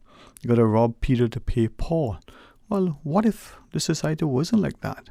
I'll give you as an example what a couple of people have shared, and in light of what the lady was referencing, the leadership in our society, whether it's the political leadership and the example that is being set, whether it's the business leadership and the example that is being set, what's the leadership in our churches, from the preachers, the pastors, the priests, whatever their title we ascribe to them. Are they people publicly and privately with integrity and character, that the titles that we ascribe to them, or they assume, again, the religious, the business, the civic, the social, whatever the leadership role that people either assume, they take on, the titles that they assume or they're given, are they worthy of that? Is there the honor and the humility? Now, as one individual shared, we may not appreciate how much our children, our own children, those we foster, those that we have birthed, the children that we teach and coach and interact with, and otherwise, whether it's the 5-year-old or the 15-year-old or the 25-year-old who is now, perhaps somewhere in postgraduate studies, or who is employed and is considering some other venture, whether related to the career or otherwise, or young people, whether they're of age or majority or otherwise. How much do we realize that they recognize that they are talking about? Some are trying to understand. Some have even greater insight than we appreciate. All right, let's pause and take a short break. We invite you to call, be a part of our open line. So stay tuned for Talk Today. Red Sky at Night. Terrific live music, actors, dancers, comedians, and poets. Over 100 artists and artisans selling paintings, crafts, jewelry, and accessories, as well as delicious local food. Red Sky at Night at the Harquail Cultural Center. Saturday, February 29th, 4 p.m. to midnight. Don't miss out. Tickets on sale now at eventpro.ky. A CNCF production. Sponsored by Hurley's Media, Pepsi, Caribbean Airlines, and Radio Cayman. Rotary Club Central, in association with the Cayman Islands Health Services Authority, HSA, present Health Check 2020. Free health check, free mini medical consultation, diabetes, hypertension, and much, much more. Saturday, March 7, 10 a.m. through 2 p.m. Nurses, doctors, Rotarians in service to you. The Rotary Health Check 2020 at A.L. Thompson's, Foster's Airport and Countryside, Foster's Republics, and Camana Bay. Costs you less. And Hurley's Supermarket. You may save your life. Rotary Central Health Check 2020. Your life, your health. Rotary, connecting the world. Join the Radio Cayman team on Ash Wednesday, February 26th for the 53rd Annual Agricultural Show, live from the Stacey Watler Pavilion in Lower Valley. Live coverage will begin at 9 a.m. Radio Cayman's Agriculture Show broadcast will be brought to you by the Water Authority, Grape Tree Cafe, A.L. Thompson, Cayman Insurance Center, Pew Art, Foster's, Peskill, South Coast Bar and Grill, Coca-Cola, and Edith's Decor. Dengue is as simple as preventing mosquito bites. Use a mosquito repellent, wear protective clothing, and stay indoors during early dawn and dusk when mosquitoes are most active. Control the places around you where mosquitoes breed. Remove stagnant water in outdoor and household settings. As a weekly habit, persons should change the water in vases, clear the water in saucers under potted plants, and ensure air conditioner drip trays are free of stagnant water. Outdoor objects capable of holding water should be kept empty and preferably disposed of or put into dry storage if not used. These include open bottles and tins, watering cans, buckets, empty paint tins, and old vehicle tires. Do your part to control the spread of dengue. The dengue virus is an infectious disease transmitted through mosquito bites. Symptoms may come on as early as 4 days or as late as 3 weeks following an infection. There is no vaccine or specific medication to treat dengue. Symptoms of dengue include high fever, headache, pain behind the eyes, joint and muscle pain, and rash. If persons have any of these symptoms, they should go to the nearest health center or hospital. It is advised to drink lots of liquids and avoid medication that contains aspirin. Talk today. But I do have some questions. Talk today. Cayman Islands' foremost listeners participation program. Talk today. Because there are more questions than answers. What the public is saying. Waiting to take your calls right now. Sterling Dwayne Ebanks.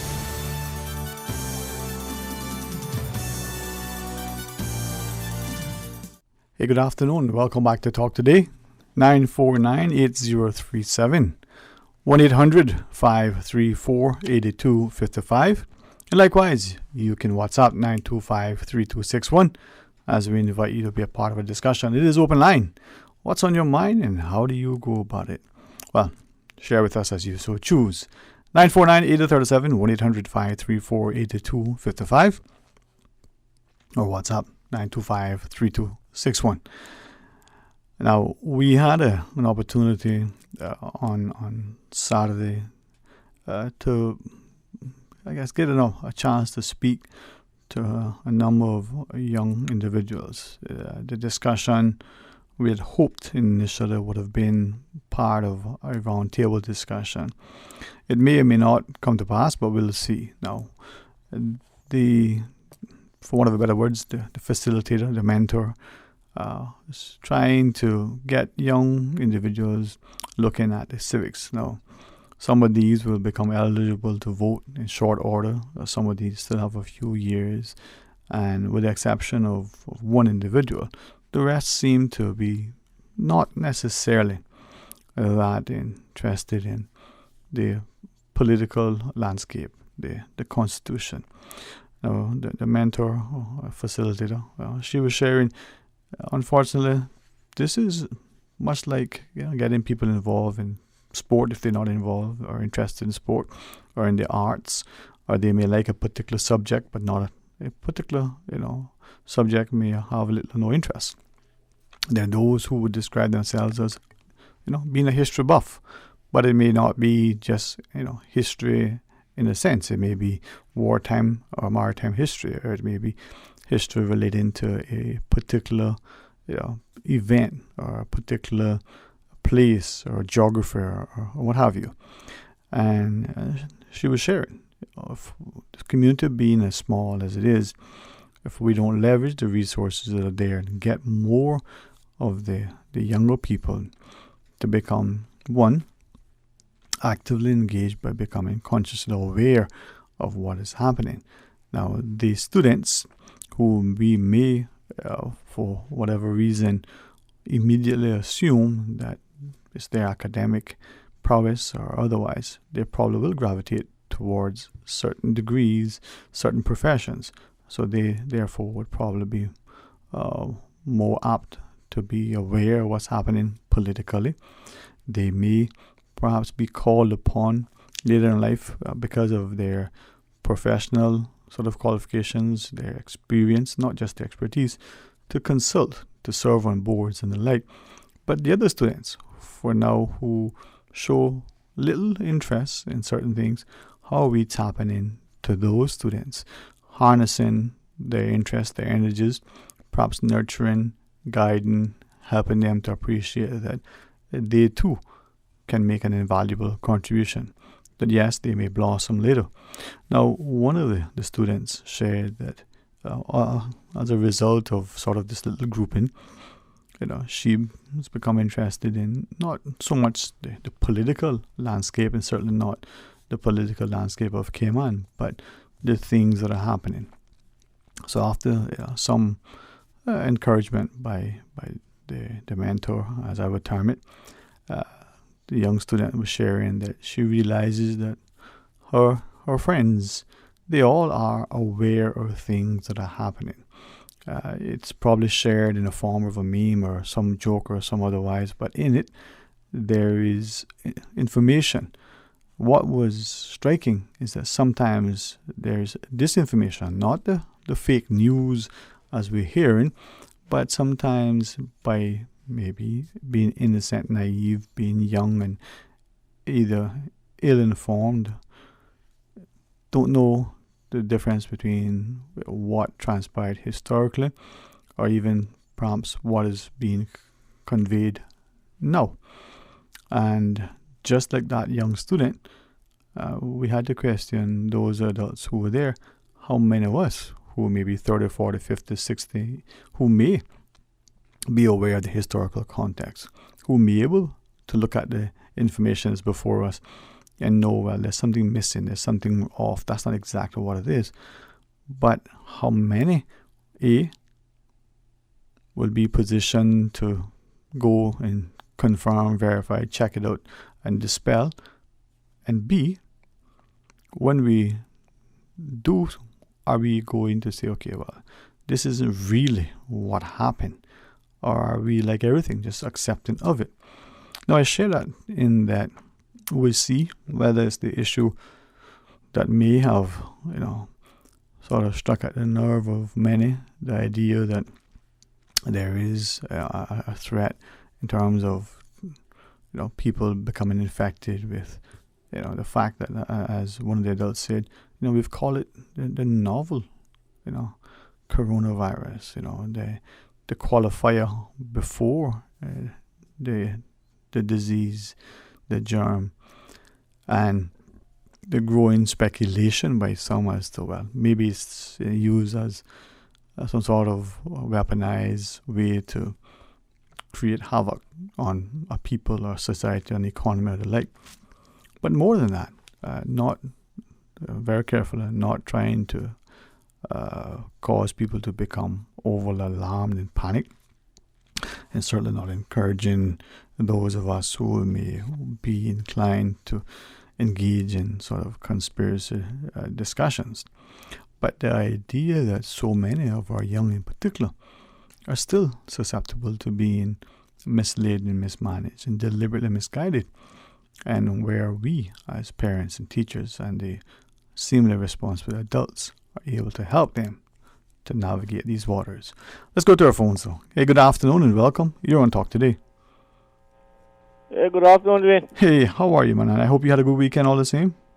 Yeah, man, you too, man. All right, thank you, man. Thank you. Thanks for listening, man. Thanks for calling as well. Okay. I have a question for you. Of course, of course. Yeah, I'm wondering if you knew if the police department, if they have cameras in their cars, and if the police officers carry body cameras on them. On the face of it, I don't know that they carry body cameras. I don't believe that they do. And the cars, I'm not even sure to what extent that's a widespread practice, if at all. But good questions, we could probably inquire. Off the bat, I'm inclined to say no. What's your thought? I mean, do they? Well, I know they do in other jurisdictions. Yeah, but what about here? It's something that is very important too, because if they make a traffic stop and something occurs, they have it recorded. Mm-hmm. And if an officer approaches someone or individuals, he's also having it recorded on his body camera also. Mm-hmm. And it's something that can be used as evidence, whether it's against the police or against the individual or individuals. Mm-hmm. And it's also something that will probably let officers think twice about doing anything that is unlawful. For example, harassment or being too aggressive towards an individual or individuals. So I think the Commissioner of Police if he hasn't thought about it already, I think it's something that he needs to get done. So it'll protect the public as well as the officer as well too, you know. I mean, the protection goes both ways. The camera records, hopefully accurately, what transpires, right? It's very important, and the commissioner knows this. I'm pretty sure they have these in Ireland, where he's from. So this is something that he personally knows that is very important. So I'm hoping that if they don't have these things in place, that they will as soon as possible. Now, with that, though, the use of cameras, whether the body cams, the dash cams, that we've sort of loosed the term on the person as well as in the car, but then the cameras we see mounted on, I don't know, light poles or erected in certain places.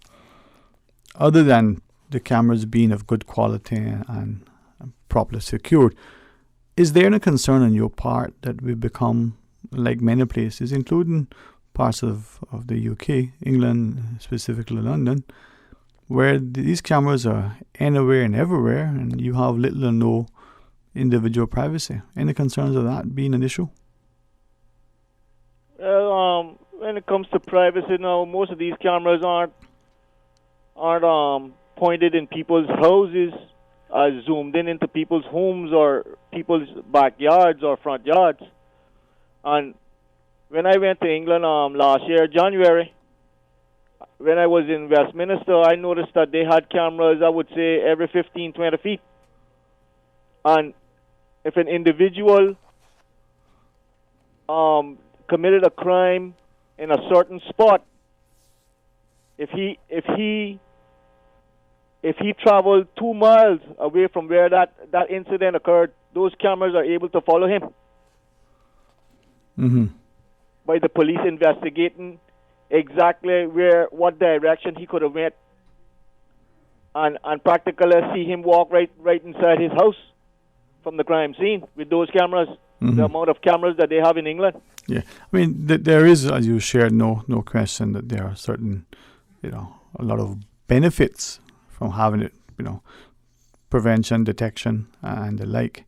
And in increasing use of technology, we see, what is it called, where they can have the positioning to capture sound. So, for example, if a gunshot registers in certain areas, then that can be reported. So we see technology being, but the use of public or private drones, the use of helicopters flying over with certain technologies on board,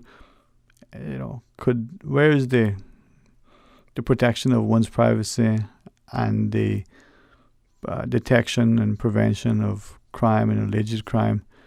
Where does those two sort of cross, and which one should have precedence? Sorry. The officers see that a drone is needed.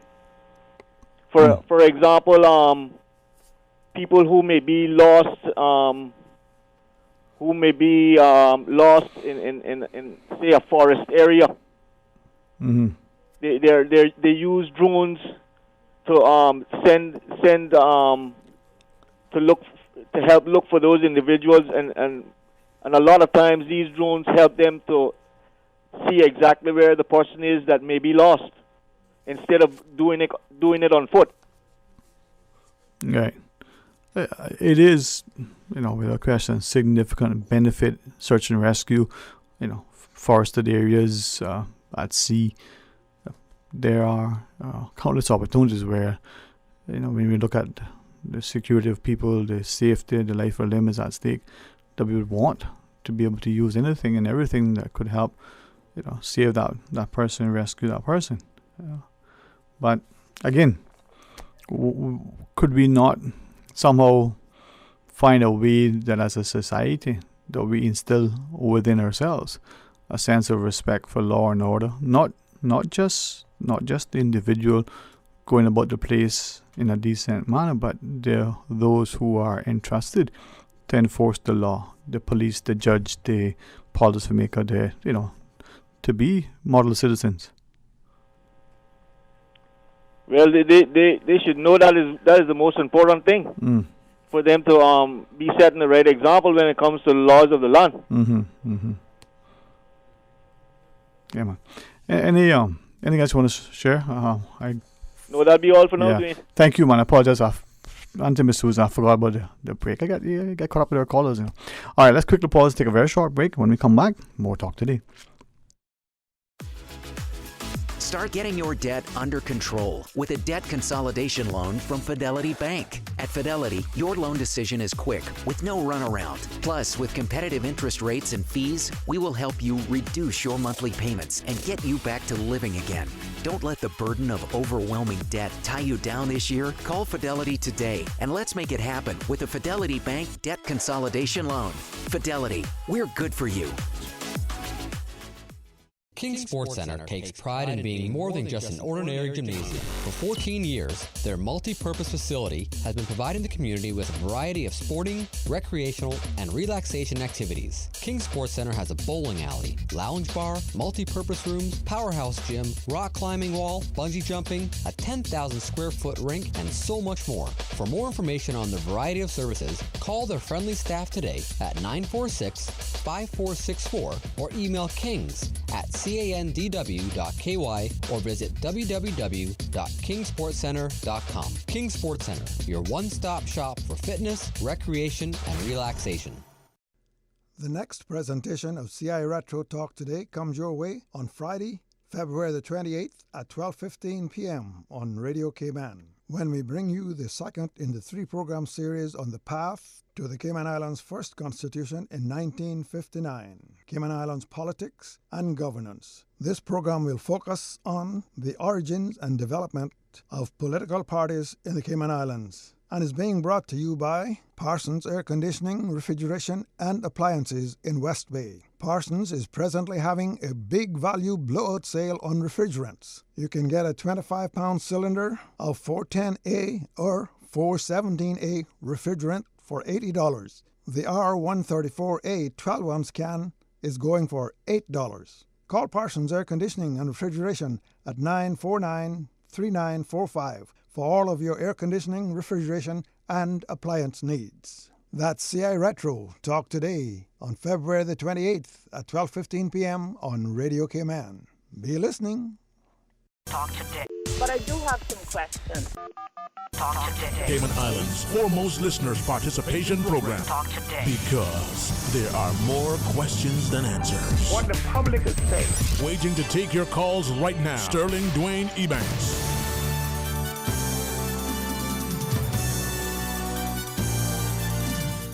Hey, good afternoon and welcome back to Talk Today. Thank you so much for joining us as we invite you to be a part of our discussion. 949-8037, 1-800-534-8255. Likewise, you can WhatsApp 925-3261 and share your thoughts with us on any topic or otherwise that you so choose. And we wanted, if it's okay in the interest of time, certainly take the second, in the absence of a caller standing by, read a statement that was sent by the Honorable W. McKeever Bush, a public statement issued on the 24th of February 2020. It's how it's titled.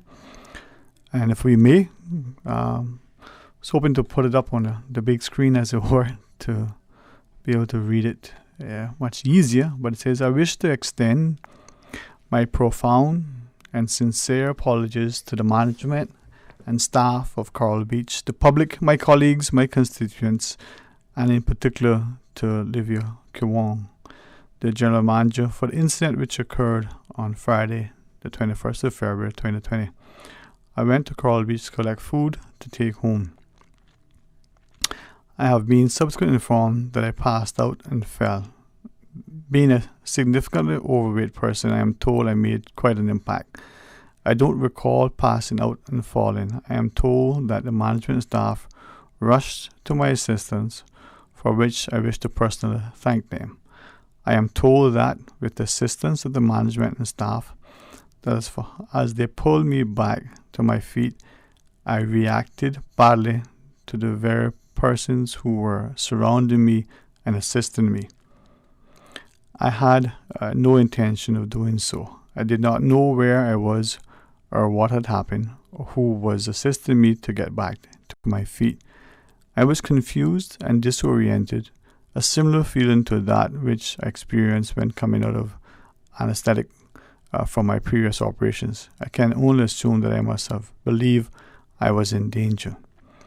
I've always been transparent on matters concerning the public and committed the majority of my time and efforts in serving my constituents, the public, and my country. I wish to share with the public a very personal matter, not by way of excuse, but in the hope that my personal experience and my own lack of dealing professionally with the same may encourage others to take a different path from the one that I took. Unfortunately, as many of you may be aware, I lost my daughter in tragic circumstances at the end of January a few years ago. At the time, I was dealing with a number of work-related issues and did not take the advice of a number of my close friends to seek professional help to deal with the personal grief and our family's loss. I have, on numerous occasions, discussed with my pastor those feelings of grief and my personal efforts to try and deal with them, but I did not take the time to come to grips with the tragedy. I cannot describe in words the deep feelings of sorrow and depression that one experiences with the unexpected loss of a loved one, and in particular a child. If it is something which lives with you 24 hours a day, every day, and which time does not heal. I find myself going to my daughter's grave site on a regular basis, sometimes in the middle of the night or later. These feelings get worse in times surrounding the event of loss, and on Friday, the 21st of February 2020, I found myself sitting at her grave site and my mother's, who was very dear to me. The incident has brought home to me the result of my failures to seek professional help and a realization of my inability, despite significant efforts to deal with this on my own. I am committed to seeking long-term professional help to assist me in dealing with the emotional pain which I'm experiencing and to cease any use of alcohol as it exaggerates my emotional pain. I hope the sharing of my experience with the public will encourage persons who have had or may have a very similar tragic experience to seek professional assistance. The trauma of an event such as my own, no matter how strong we think we are, lives with us each day, and ever the rest of your life, and professional assistance may not ease the pain, but will help to deal with in a more effective manner than I have done.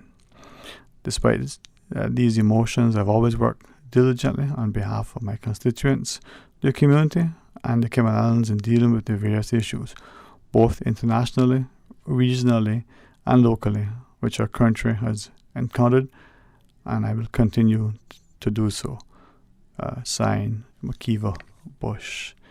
And that's the statement by the Honorable W. McKeever Bush. And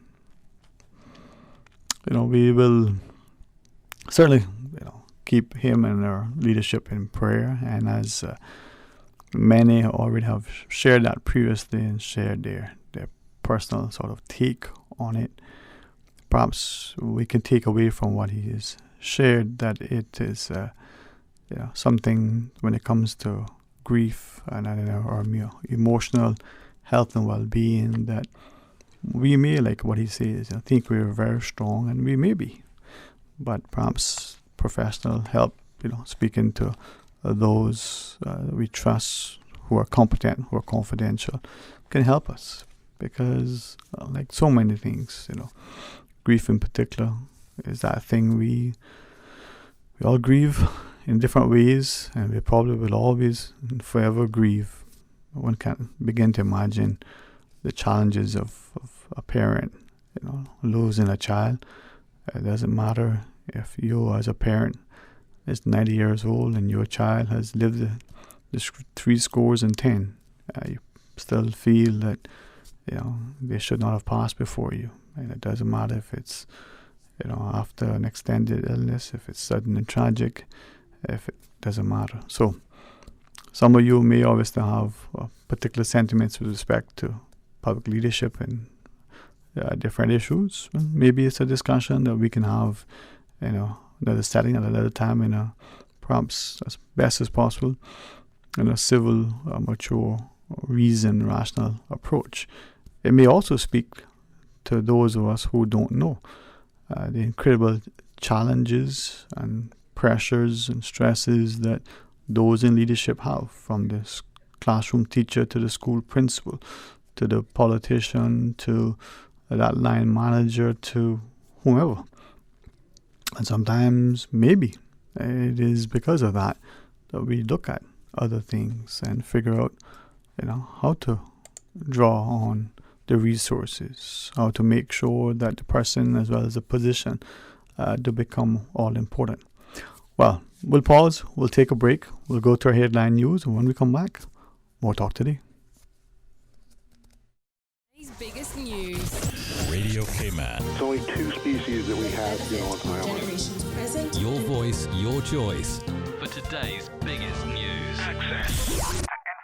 Local, regional, international. This is headlines from Radio Cayman's newsroom team. Today's biggest news. The annual health survey of breeder turtles is underway at the Cayman Turtle Center. The mature turtles of the CTC's breeder pond mate and lay their eggs in the sandy beach area at the pond site during their nesting season, which lasts from April through to November. Once a year after one nesting season ends, but before another begins, each turtle has to be rounded up and lifted out of the pond to be measured, weighed, and given a health checkup by the center's on-site veterinarians. In news elsewhere, a car has been driven into a crowd at a carnival parade in the western German town of Volkmarsen. At least 10 people are thought to have been injured, local media report. A police spokesman said the driver had been detained. Eyewitnesses quoted in the German media say the driver accelerated toward a crowd and appeared to target children. The motive and nature of the incident are as yet unclear. Local reports say a silver Mercedes drove through plastic barricades set up for the parade and into a group of local people. Justin Bieber's 7th album, Changes, has debuted at the top of the U.S. Billboard chart, beating a record set by Elvis Presley 59 years ago. The Canadian singer is now the youngest solo artist to achieve 7 number-1 albums at the age of 25 years. Elvis was 26 when he scored his 7th chart topper with Blue Hawaii in 1961. Changes, which is Bieber's first album in 4 years, sold 231,000 copies last week to reach number 1. It also topped the UK chart last week.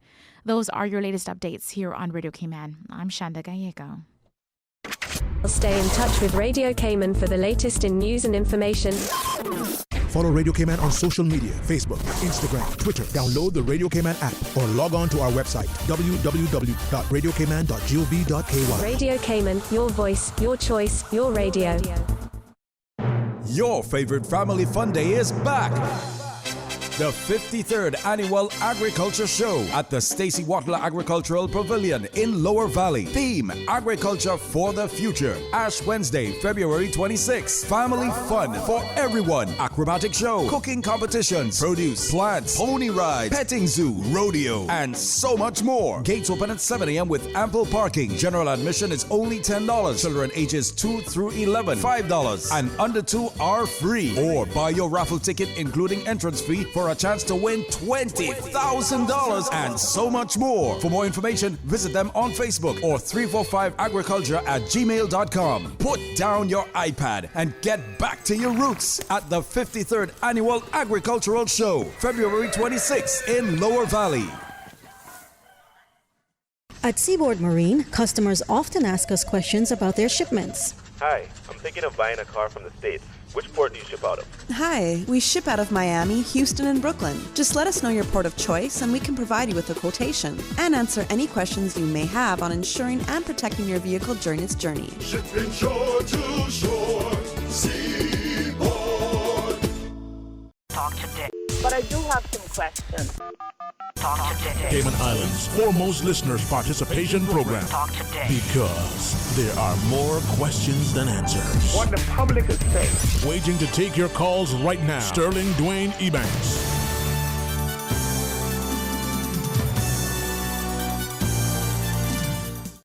Hey, good afternoon and welcome back. Thank you so much for joining us. It's always a pleasure for those of us who may know him, because we get time to sit when he's preaching, or we may go back to the early days of, well, it was, NCSS and summer camps to, we were told at one time he was an athlete, but, we're not quite sure. No, I just kidding, Pastor Stan. He says, I've been many things. An athlete was never there. Pastor Miles, if I might say publicly, thank you. It's always a pleasure to be in your company, to chat with you, to sense whether we're speaking, as we pass in the aisles in the supermarket, or whether we call on you for counsel, or whether it's just, seeing one parent brag about our children. We're reminded how beautiful and blessed we are as a people. So good afternoon to you, sir. Good afternoon. Pleasure to be here. Thanks so much for having us. Always an honor, sir. Yes. And thanks for coming along. Thanks to Sister Lucy for shorting us, because I think sometimes, oftentimes, we don't appreciate how much in this society that's taken for granted, with the greatest respect, from the ability to still, with a degree of safety and security, walk our beaches and our parks, free from fear of being attacked or assaulted by people or by some ferocious dog, or having to step in the drop-ins of some animal or otherwise. I don't say that to offend anybody, to make light of it, but for those of us who travel, and I'm not talking about far away places that are remote, I'm talking about developed places where these things happen. And could I at the outset try to be respectful of protocol? Have you introduced our guest speaker? Would you be honored? I'd be happy to. All right. Because I have a question. I was going to jump right into it, but let's not do that. Let me try to mind my manners. Yeah, well, our guest, and he's no longer a guest, is our friend. He's becoming a family member quite rapidly, is Reverend Handel Smith. Yes. He works for the Church of God Ministries in Anderson, Indiana. He's General Director for what's called the Canadian and North American Strategy. Yeah. And he travels around the churches all over the United States and Canada and now the world, really giving directions on how the church can grow, especially how the church can grow younger, how we can become more like the 21st century church, Yeah. I mean, the 21st century church becoming like the first century church, the church in the book of Acts. So he's here this week with his wife, his lovely wife, Victoria, who sings beautifully. One of the best singers I've ever heard. And this is his third time here, her second time. Yeah. And we keep bringing them back. And I believe they're going to be coming back more, because they're doing a tremendous work, getting us focused on what our ministry really is here in the Cayman Islands. Well, thank you for that, because if I had not, thank God, stopped for a second and listened, I probably would have jumped right in and picked up where we left off in our last discussion. And maybe we'll get there, because I think my thoughts were in sort of planning today's shows and this week. The society has changed, and it's changing rapidly. Cayman and the global. The way we see ourselves, the way others see us, the things that impact us in our business, in our personal lives, the things with respect that we're unwilling to say publicly, the things that we think we're not saying, but everybody's seeing, and not just because of social media or whatever that is. That's a word phrase I don't even like anymore, but it is this thing that is happening, and everybody seemingly knows everything about everybody at the same time, right? And so much so that if we were to just take the Western world for argument's sake and only look at the legislative framework, we see, is it Ofcom? We have Ofreg here. I think the UK has Ofcom, but they have some office of communications or whatever that looks at legislation. And we saw Germany a couple of years ago make some amendments to their laws relative to social media. We see companies being fined because they didn't do what they did or whatever it is. And then we see the UK doing things. So the evolution of stuff, the responsiveness of maybe parliamentarians as a result of what's transpiring, all these things, and then it comes down to our young people. And the reason why I was excited to jump into our discussion is that the relevance of the church today, the first century church to the church today, how do we speak to it? And I have a bunch of questions, and I know, Pastor, you got a bunch of answers. So good afternoon to you. Well, good afternoon. Thank you for the opportunity. It's always a blessing. I believe that, Grant, that Cayman is just a slice of heaven. Amen, man. And let's be even closer. It's the Garden of Eden, and Vicky and I are delighted to be here. And our visit this time around really focuses on this issue of the church not only modeling some of the first century church initiatives to connect, to be focused on fellowship and communion and community, but the idea of helping people to grow and to serve and to reach their community, all encompassed around this powerful message about worshiping the great God. Mm-hmm. But what we're discovering, though, in North America and beyond, is that we're seeing a significant decrease in the participation of our younger generation. They're rejecting the message of organized religion. Mm-hmm. And a lot of it has to do with their question around the worldview, Mm-hmm. and how people are entitled to their own truth. And perhaps the Bible, for some of them, is no longer the source of their reference point to view the world. Mm-hmm. And so they have a secular worldview. And so the church has a challenge ahead of it. Mm-hmm. And that is to really re-engage the young people in a way. In North America, we're talking 18%, and it's dropped now to more like 14% of the younger folks who are saying we're not coming to church. Mm-hmm. And so we're grappling with the idea of how to engage them. And there's a book that we are encouraging folks to kind of graft and read.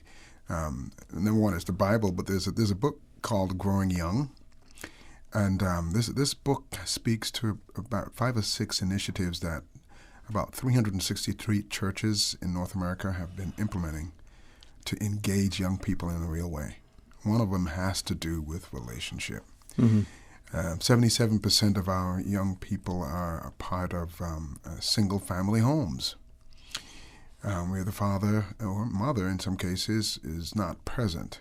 The single parent that's there is working 2 or 3 jobs just to keep everybody afloat. So therefore, you have what we call the latchkey child. There's no engagement in relationship, and so what they do is they pick up the information age, the actual cell phone, Yeah. and it becomes their way of really connecting with the world.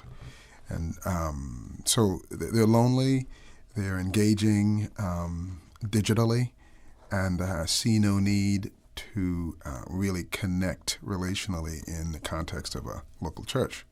So how do we re-engage them?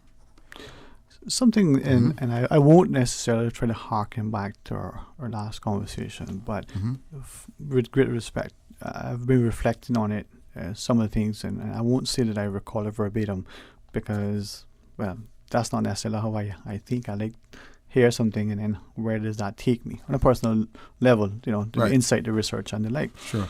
With their consent, I just would like to reference a conversation, and I referenced it earlier, on Saturday that I had with some young people. I call it the adult present, the facilitator, the mentor, so to speak, assembling these young people and asking them different things in terms of not just guiding them in potential career paths, potential areas of interest and study, but opportunity, but also service, and asking them to say, well, how does this thing affect? For me, listening, it was evident that these children know a lot about what's happening. Yes. But unfortunately, how much of it is accurate? Right. How much of it is, what do you call it, memes? And again, a word that some of us, not young people like you, Pastor Stan, some of us need to understand that they communicate quickly because of the context, information. And it may be meant to be a joke, but how much of it is taken to be accurate? Now, if I may ask, in relation to what we're going to be chatting about, the latchkey child, we heard about that long ago, but that was the physical key that gave you the access to the house, and you came home by yourself. Now, that key is some sort of electronic device. Yes. It may be one thing, I call it a cell phone, but it's probably got a better name, that not only gives you electronic access to your house, but it has all of your information, all of your contacts, all of your access to the world. And to all of these things, unsupervised, while the parent is tethered. Right?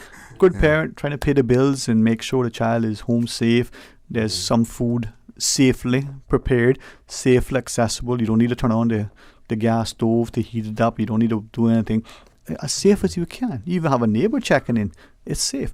But the child is untethered, unsupervised. Exactly. And then I was asking the question, maybe get you to chat the notion about the leadership and the growing disconnect of our communities, but our young people to the church. So in my sort of planning yesterday for today, picked up on what Sister Lucia shared with her a couple of weeks back, and then Saturday, and I thought, okay, where's the leadership and relationship relevance? Where did they play? Where's like, well, wait a minute, what about integrity? Parent as well as pastor, politician as well as principal. And our young people see it. Yes. And they are real. They're real. Don't ask them a question. Authentic, right? Yes. So help us. I mean, where does that mean? Where does that lead us, and what does it mean? Yeah. One of the things that's been clear is that we discovered that the teens are not hostile towards the church. Right. They just don't. They don't care about it either. And so the thing that the study at Fuller Theological Seminary, what they're suggesting is that authenticity is one thing, right? But transparency is really what they're looking for. You have some pastors who've gone and decided they want to look like the younger people, so they have the tore jeans and the tattoos and the haircuts, and only to discover the study suggests that for them is authenticity, but it's not transparency. Tell me about your life. Yeah. Were you bleeding? Are you perfect? If not, tell me the real. And the reality is they know the truth, and you can't fake the funk with them. They know. They know they know. And so what they're looking for are pastors and leaders that they can build transparent relationships with in a way that there is a real connection. They call it keychain leadership. That and you have a son? Thank God. Yeah. Good, you do, right. Yeah. So, and he's handsome, so thank God for that. My sisters, my parents, his wife. Right, but think about when you were training him to drive, right? You gave him a key to the car, but you didn't say, here, son, take the key and go wherever you want, drive over the island, man, and have a great time. No. You gave him the key, and you came along to the other side, and you sat with him, and you said, here is how you get to drive. Yeah.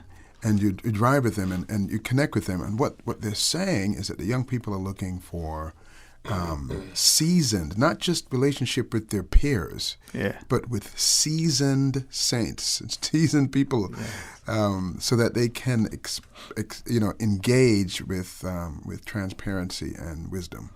If I may ask of you, and partly not just with great respect to those who are listening, I hope that they will benefit, hope they will draw close and listen. But for each of us, we don't know how what we say and do affect others, but we should at least appreciate that it affects us. Yeah. So let's pretend for a second that I'm in your council and it's just the two of us chatting, and you share with me as you wish, and I'll ask as confidently, as confidential as I can, because I think too many of us, you talk about our relationship as a father with our son, and we see sometimes that maybe it was in the car, maybe it was the boat. Your father take you out in the boat and he show you, how the boat works and gives you an opportunity to use the boat, and you demonstrate a competence and a respect, and then you show that you have proficiency, and then eventually you get time to be independently to use the boat. I use that because we live on an island, not unlike the car. We get a license at some point because we've attained the age, we passed the test. But even then, the parent says, well, you just can't take the car when you want. Right? If you get the car, well, come back. I don't care. There are 5 more cars in the yard. Right. Bring your car back at this time. Yes. Accountability and responsibility. Right. But 2 things. We don't have that. But more importantly, we don't seem to allow the parent if the child is age 12 and we can't drive until age 17, for argument's sake, to say to the child, well, let me show you this car, even though you've got, a number of years before you learn to drive, but the child is showing an interest, an aptitude, a propensity, an ability, something. Let me show you this car, this boat, this whatever this thing. Maybe it's a piece of heavy equipment. We want a child to get to some, I don't want to say arbitrary area, but man-made determination of age before we say, well, here, now you can have this thing. Why? Why not meet them where they are when they are? Let me say something. Yes, sir. I have because I want him to do all the talk, most of the talk. Me too. But I have a 2-year-old grandson. Of course. But I was telling somebody, I was joking, but I was also serious. He's going to grow up driving a car. Yeah. He's going to grow up driving a car. Yeah. And sometimes we fail to realize that we teach our children all the time throughout their life. You don't have to wait till a certain age. Exactly. To teach them whatever it is you want to teach them, whether it's how to drive a car or how to deal with the world view and so on. It's a lifetime thing. Yeah, start early. Yeah. But we fail with the car, with the boat, but with the scripture. Yes, scripture. We're failing in so many ways. Guide us respectfully, but let me ask. Well, go ahead. Yeah, then I'll come back to ask something else. That's good. One of the things that the study shows, Fuller Theological Seminary, is the relevance of the word to real life. And one of the things they spoke about is, in a lot of our churches, we speak about when we all get to heaven, what a day of rejoicing that will be. Oh, I thought it was what a surprise. Who's there? Who isn't? Sorry. And while we're looking forward to heaven, what the study is suggesting is that they want to know how to have heaven here on earth, how to have the abundant life, and how do I take this message of the incarnate Jesus and what he did while he lived here on this earth and the impact that he had, the model that he created in what it looks like to disciple. As he went up with his Father in a relational context with his Father on a consistent basis through biblical empowerment. But yet he came after from praying to live with a group of 12 interesting disciples. And how he did life with them and had fish fry with them and walked with them and talked with them and shared with them and was transparent with them, not just authentic, real with them. And then went out into the world and showed them what it meant to reach and heal and set free and deliver. And this message is what they're looking for. They're looking for social holiness. It's a wonderful thing to come to church and worship for 2 hours and 3 hours, maybe, depending on the church. But what are we going to do after we leave the building? Can you show me how to reach my friend that's struggling with his sexual identity? Show me how to reach this homeless person. Walk with me on how to deal with this young lady who struggles with prostitution in her life. These are real live examples of what's going on in their world. How do I apologetics? How do I have a conversation with someone that's from a different culture, from a different religion? Apologetics, teaching young people on how to really understand the word in its relevance to culture and worldview. That is really what they're suggesting that's needed, not just the fancy music. They're looking for social holiness, justice. They want to get messy. Right. And they're looking for authenticity, and they're looking for warmth in relationship. But then my concerns, my needs, and my fears, how do I handle those? Anxiety, which is a big issue right now. How do I deal with my anxiety and my fears? Preach about that. In other words, exegete the community. Yeah. If I may then, and again, this is one of the reasons why I think I always enjoy Pastor. We chat. Yeah. He doesn't always appreciate that in the supermarket. That's where we see each other most. He has a quick comment. Yeah. And it's probably my great respect there. But consider the relationship, the knowledge we've had from way back when. Yeah. It corrects you, it guides you, it nourishes, right? But it's real. It's Yes. real. And I recall some of the things we've shared. But is that the big challenge then? I wrote down in sort of today's discussion, what are the things I thought were important? Relevance, you Yes. shared, I wrote it down, right? Yes. Integrity in relationships. But then there is this media, whatever that is sort of defined as. Our children, our societies are being bombarded by stuff in the media. Mm-hmm. And our young people are seeing it and wondering, well, is this the norm? Is this even a greater representation of society? True? Is it? It's a fake? Well, you know. And this is the organized, established, accepted, supposed, trusted media. Yes, yes. What about the other stuff that we give names to? Yes. Right? Yeah. But can I ask two things, or use two words next? Yes. One phrase, you mentioned organized religion. Yes. And then you talked about strategy. Yes. So we know businesses will have a marketing strategy. They'll have a growth strategy. They have a strategy to do something, right? And we say, oh, that's cool. That's what they should do. I mean, that's what in the business for. I invested in that business as a shareholder because I want them to know that they have a strategy. And an organized religion behaves and presents and does a certain thing. The two, in today's parlance and in today's relevance, we see the church, the organized religion, presented in a way that for some of us that have been there for a long time go, oh man, that's them. I don't want a part of that. Or young people who are not sure may even be a little bit more contemptuous. Where do we make that strategy, what you're saying, to be real and we can bring them back in? Because we're talking about eternity, not just tomorrow. Yes, yes. That's a good point. For West Bay, thank you. Sorry, Pass. I'm serious, but I like the joke. I've been speaking this week about the Spirit-empowered church and the first century church. One of the things that I thought as I was studying Acts 2, 42 through 47, that was interesting was my grandmother had a powerful church. She spoke, she was an incredible preacher. An evangelist of sorts, and she was a gatherer. And she was spirit-filled and just powerful. What I discovered that her church never grew and never expanded beyond, 20, 30, 40, 50 people the most.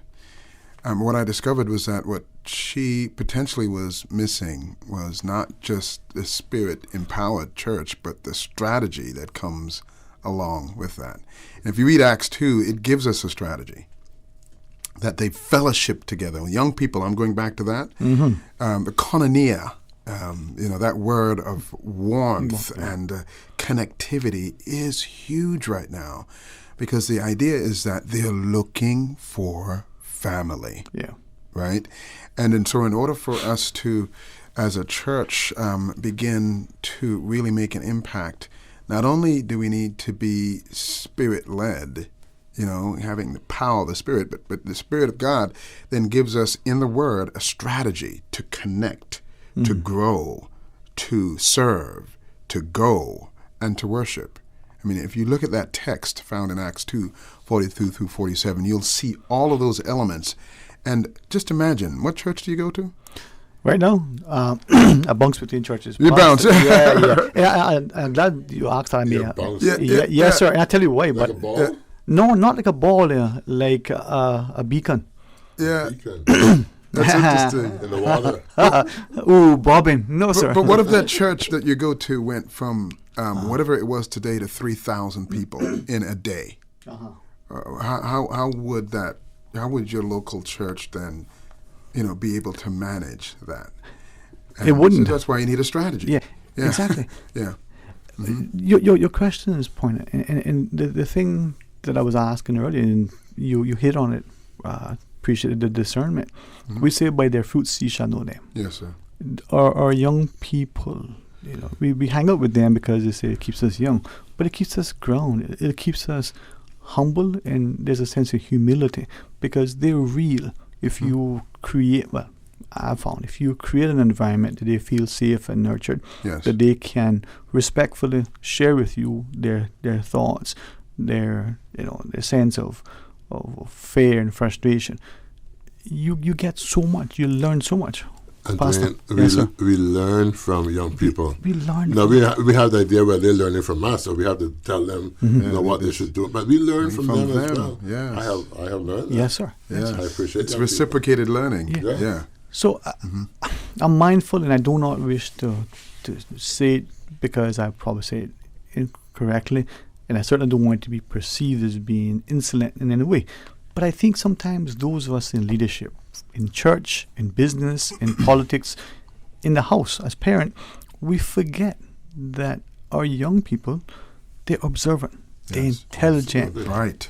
And I mean, they absorb and they know the wheat from the chaff. Resilient. If I can put it that way. Yeah. And yet we dismiss them. Yes. And when they come into church and they look and they see with that spirit of discernment, but they also see because they have factual stuff before them in whatever format that they've got it. And we think that they don't know. So that's powerful that you should say that, because in the study done by Fuller Theological Seminary, one of the things that they mentioned was that churches that are growing young and inviting, that they're generally prioritizing young people and their interest in programs, in the budget, in participation, in emphasis, that they're part of their leadership team, and they're able to speak and contribute to the direction and the strategy of the church, so that when they come, their message is, it's not my mother's church, this is my church. Because they've given me the key. What does a key represent? It represents access. It represents power. It represents what? Authority and autonomy. Authority and autonomy. So why not give them the key? Yeah. And the relevance, as you shared. And I think that's the challenge that we have. And for those of us who may advocate for or champion young people, sometimes people misconstrue our sort of a role as it is. But as a young person, like go back to the early days of the computer. There's this thing that's given to you and you're supposed to use it. And then not long after they realize, well, why don't I ask you what is it that you want to do with this thing so that I can design, a program so you can do the thing that you wanted, as opposed to, here, take it and just do. Now you're telling me you needed to do this. Well, let me write the code and do the thing. That's the norm today. But it wasn't that long ago when it was the other way around. Take it, use it, and hope it does what you want. Now we switched it around. It's the same with the young people. We're not changing the word, the message, the importance of it. We're just saying, how do you get it, and how do you be a part of getting it and directing it? That's powerful. Do you go fishing? Do you fish? Not enough, Okay, well, I went go catching. Yeah, all right. I went deep sea fishing, and I'll end with this: the deep sea fishing, and I didn't know that you have a different bait for mackerel as you do for everything else. Yep. And so I went deep sea fishing, and I brought my worms with me. And as I was boarding the boat, I saw people snickering at me. Yeah. And I was wondering, why are they laughing at me? And they said, you don't go fishing for mackerel with worms. Nope. I said, I thought all fish loved worms. So here's a message. What I've discovered is that if you look at the fishing pole, that fishing pole has a hook and it has a bait. Yeah. Right? Oftentimes, we don't change the bait. And we're trying to fish for fish that are not catching because they're not attracted to the bait. So what if we changed the bait? But here's what really catches the fish. Is it the bait? No. It's the hook. What's the hook? The hook is the Word of God. You exegete the community according to the Word of God, but you change the methodology, right, to fit the culture that you're in. And by the way, the definition of death is a lack of change. And so you start dying if you don't start changing the bait, because you're not going to catch the fish. Could I then ask us to consider that, just like the analogy with the fish, and we believe, we fish the same way all the time in the same spot. Yet we fail to appreciate the enemy, right? Yes. The predator, Yes. that person that is up to something that we believe shouldn't be. Is going to be using different bait, Yes. so to speak, Yes. to present the particular persona Yes. in order to become attractive, to lure, Right. user efficient, this thing in this situation. Mhm. But everybody is supposed to love chocolate, and there's no variety of chocolate. It's this way. But wait a minute, you might like chocolate, or you might like it really, really dark, or you might like it, just lightly. Right. But Now it's chocolate with cannabis. You tasted it? No, I've Not never yet? tasted it. Susan, that's good. Yeah, no, I'm teasing. My point is, you're right. Yeah. The enemy does lure. I mean, the thing that I love chocolate. Yeah. But I don't like marijuana. Right. So I don't do marijuana. But it's attractive because it's in the chocolate. But then also have tattoos. They yes. slap on you with drugs in them. Yeah. But you also said something, You said sometimes we fish in the same spot all the time. Yes, sir. You need a different bait, but it also may need to change locations, right? Positions. Yes. The thing, though, and this is why I was excited about asking to come, when Sister Lucy said you come back, to get a chance to ask you certain things. Sure. We look at North America, we look at Canada, we look at the U.S. Mm-hmm. Some of us may know more about the U.S. than we do because of the media, because of our travels. Yes. And then we see Canada, we may have a perception. The Canadians are nice, eh? We may say the maple syrup is the best. We may not appreciate the liberal approach. We may see different things. But the globe, as it is under attack. And for those who are listening, might say, well, boy, organized religion is to blame. We might say, oh, it's the example of, and it's probably all partially true in some of those things. But what are we as a community, as this small society, doing to ensure, if we don't care, about the eternal salvation, but what about initially the civility, the sanity, and the social harmony that would exist from right relationships? Because those first steps may lead us to a place of revelation, in a place of I think you're onto something. He's trying to address. Yeah. Oftentimes, what the study, I keep referring to the study, since we were focusing on young people, one of the things that the study suggested is that the young people are not looking for superheroes because they don't know that they have acknowledged that there is none, right? And so instead of being a hero, what I think we need to do as pastors and as leaders is to become hero makers. A hero maker. Oftentimes, I think as pastors, as leaders, as government officials, that we're trying to be heroes, but what are we doing to become hero makers? Yeah. So that speaks to the issue of mentorship and coaching and engaging not only our young generation, but what about our young in ministry? Right? So you can be 55 and just engaging in ministry. I need a Pastor Miles. You know what I mean? And so it's not only now just young, not just the young in age, but the young in ministry. And we need more hero makers. Yeah. Well, something that I think of all the things you shared, it makes to your sort of question, where do I worship now? It makes it, I think, for me, as we look at our young people who are intellectually engaged, who are being bombarded by the worldview and the world about them, they're lacking sometimes not just the guidance and the leadership, but the example.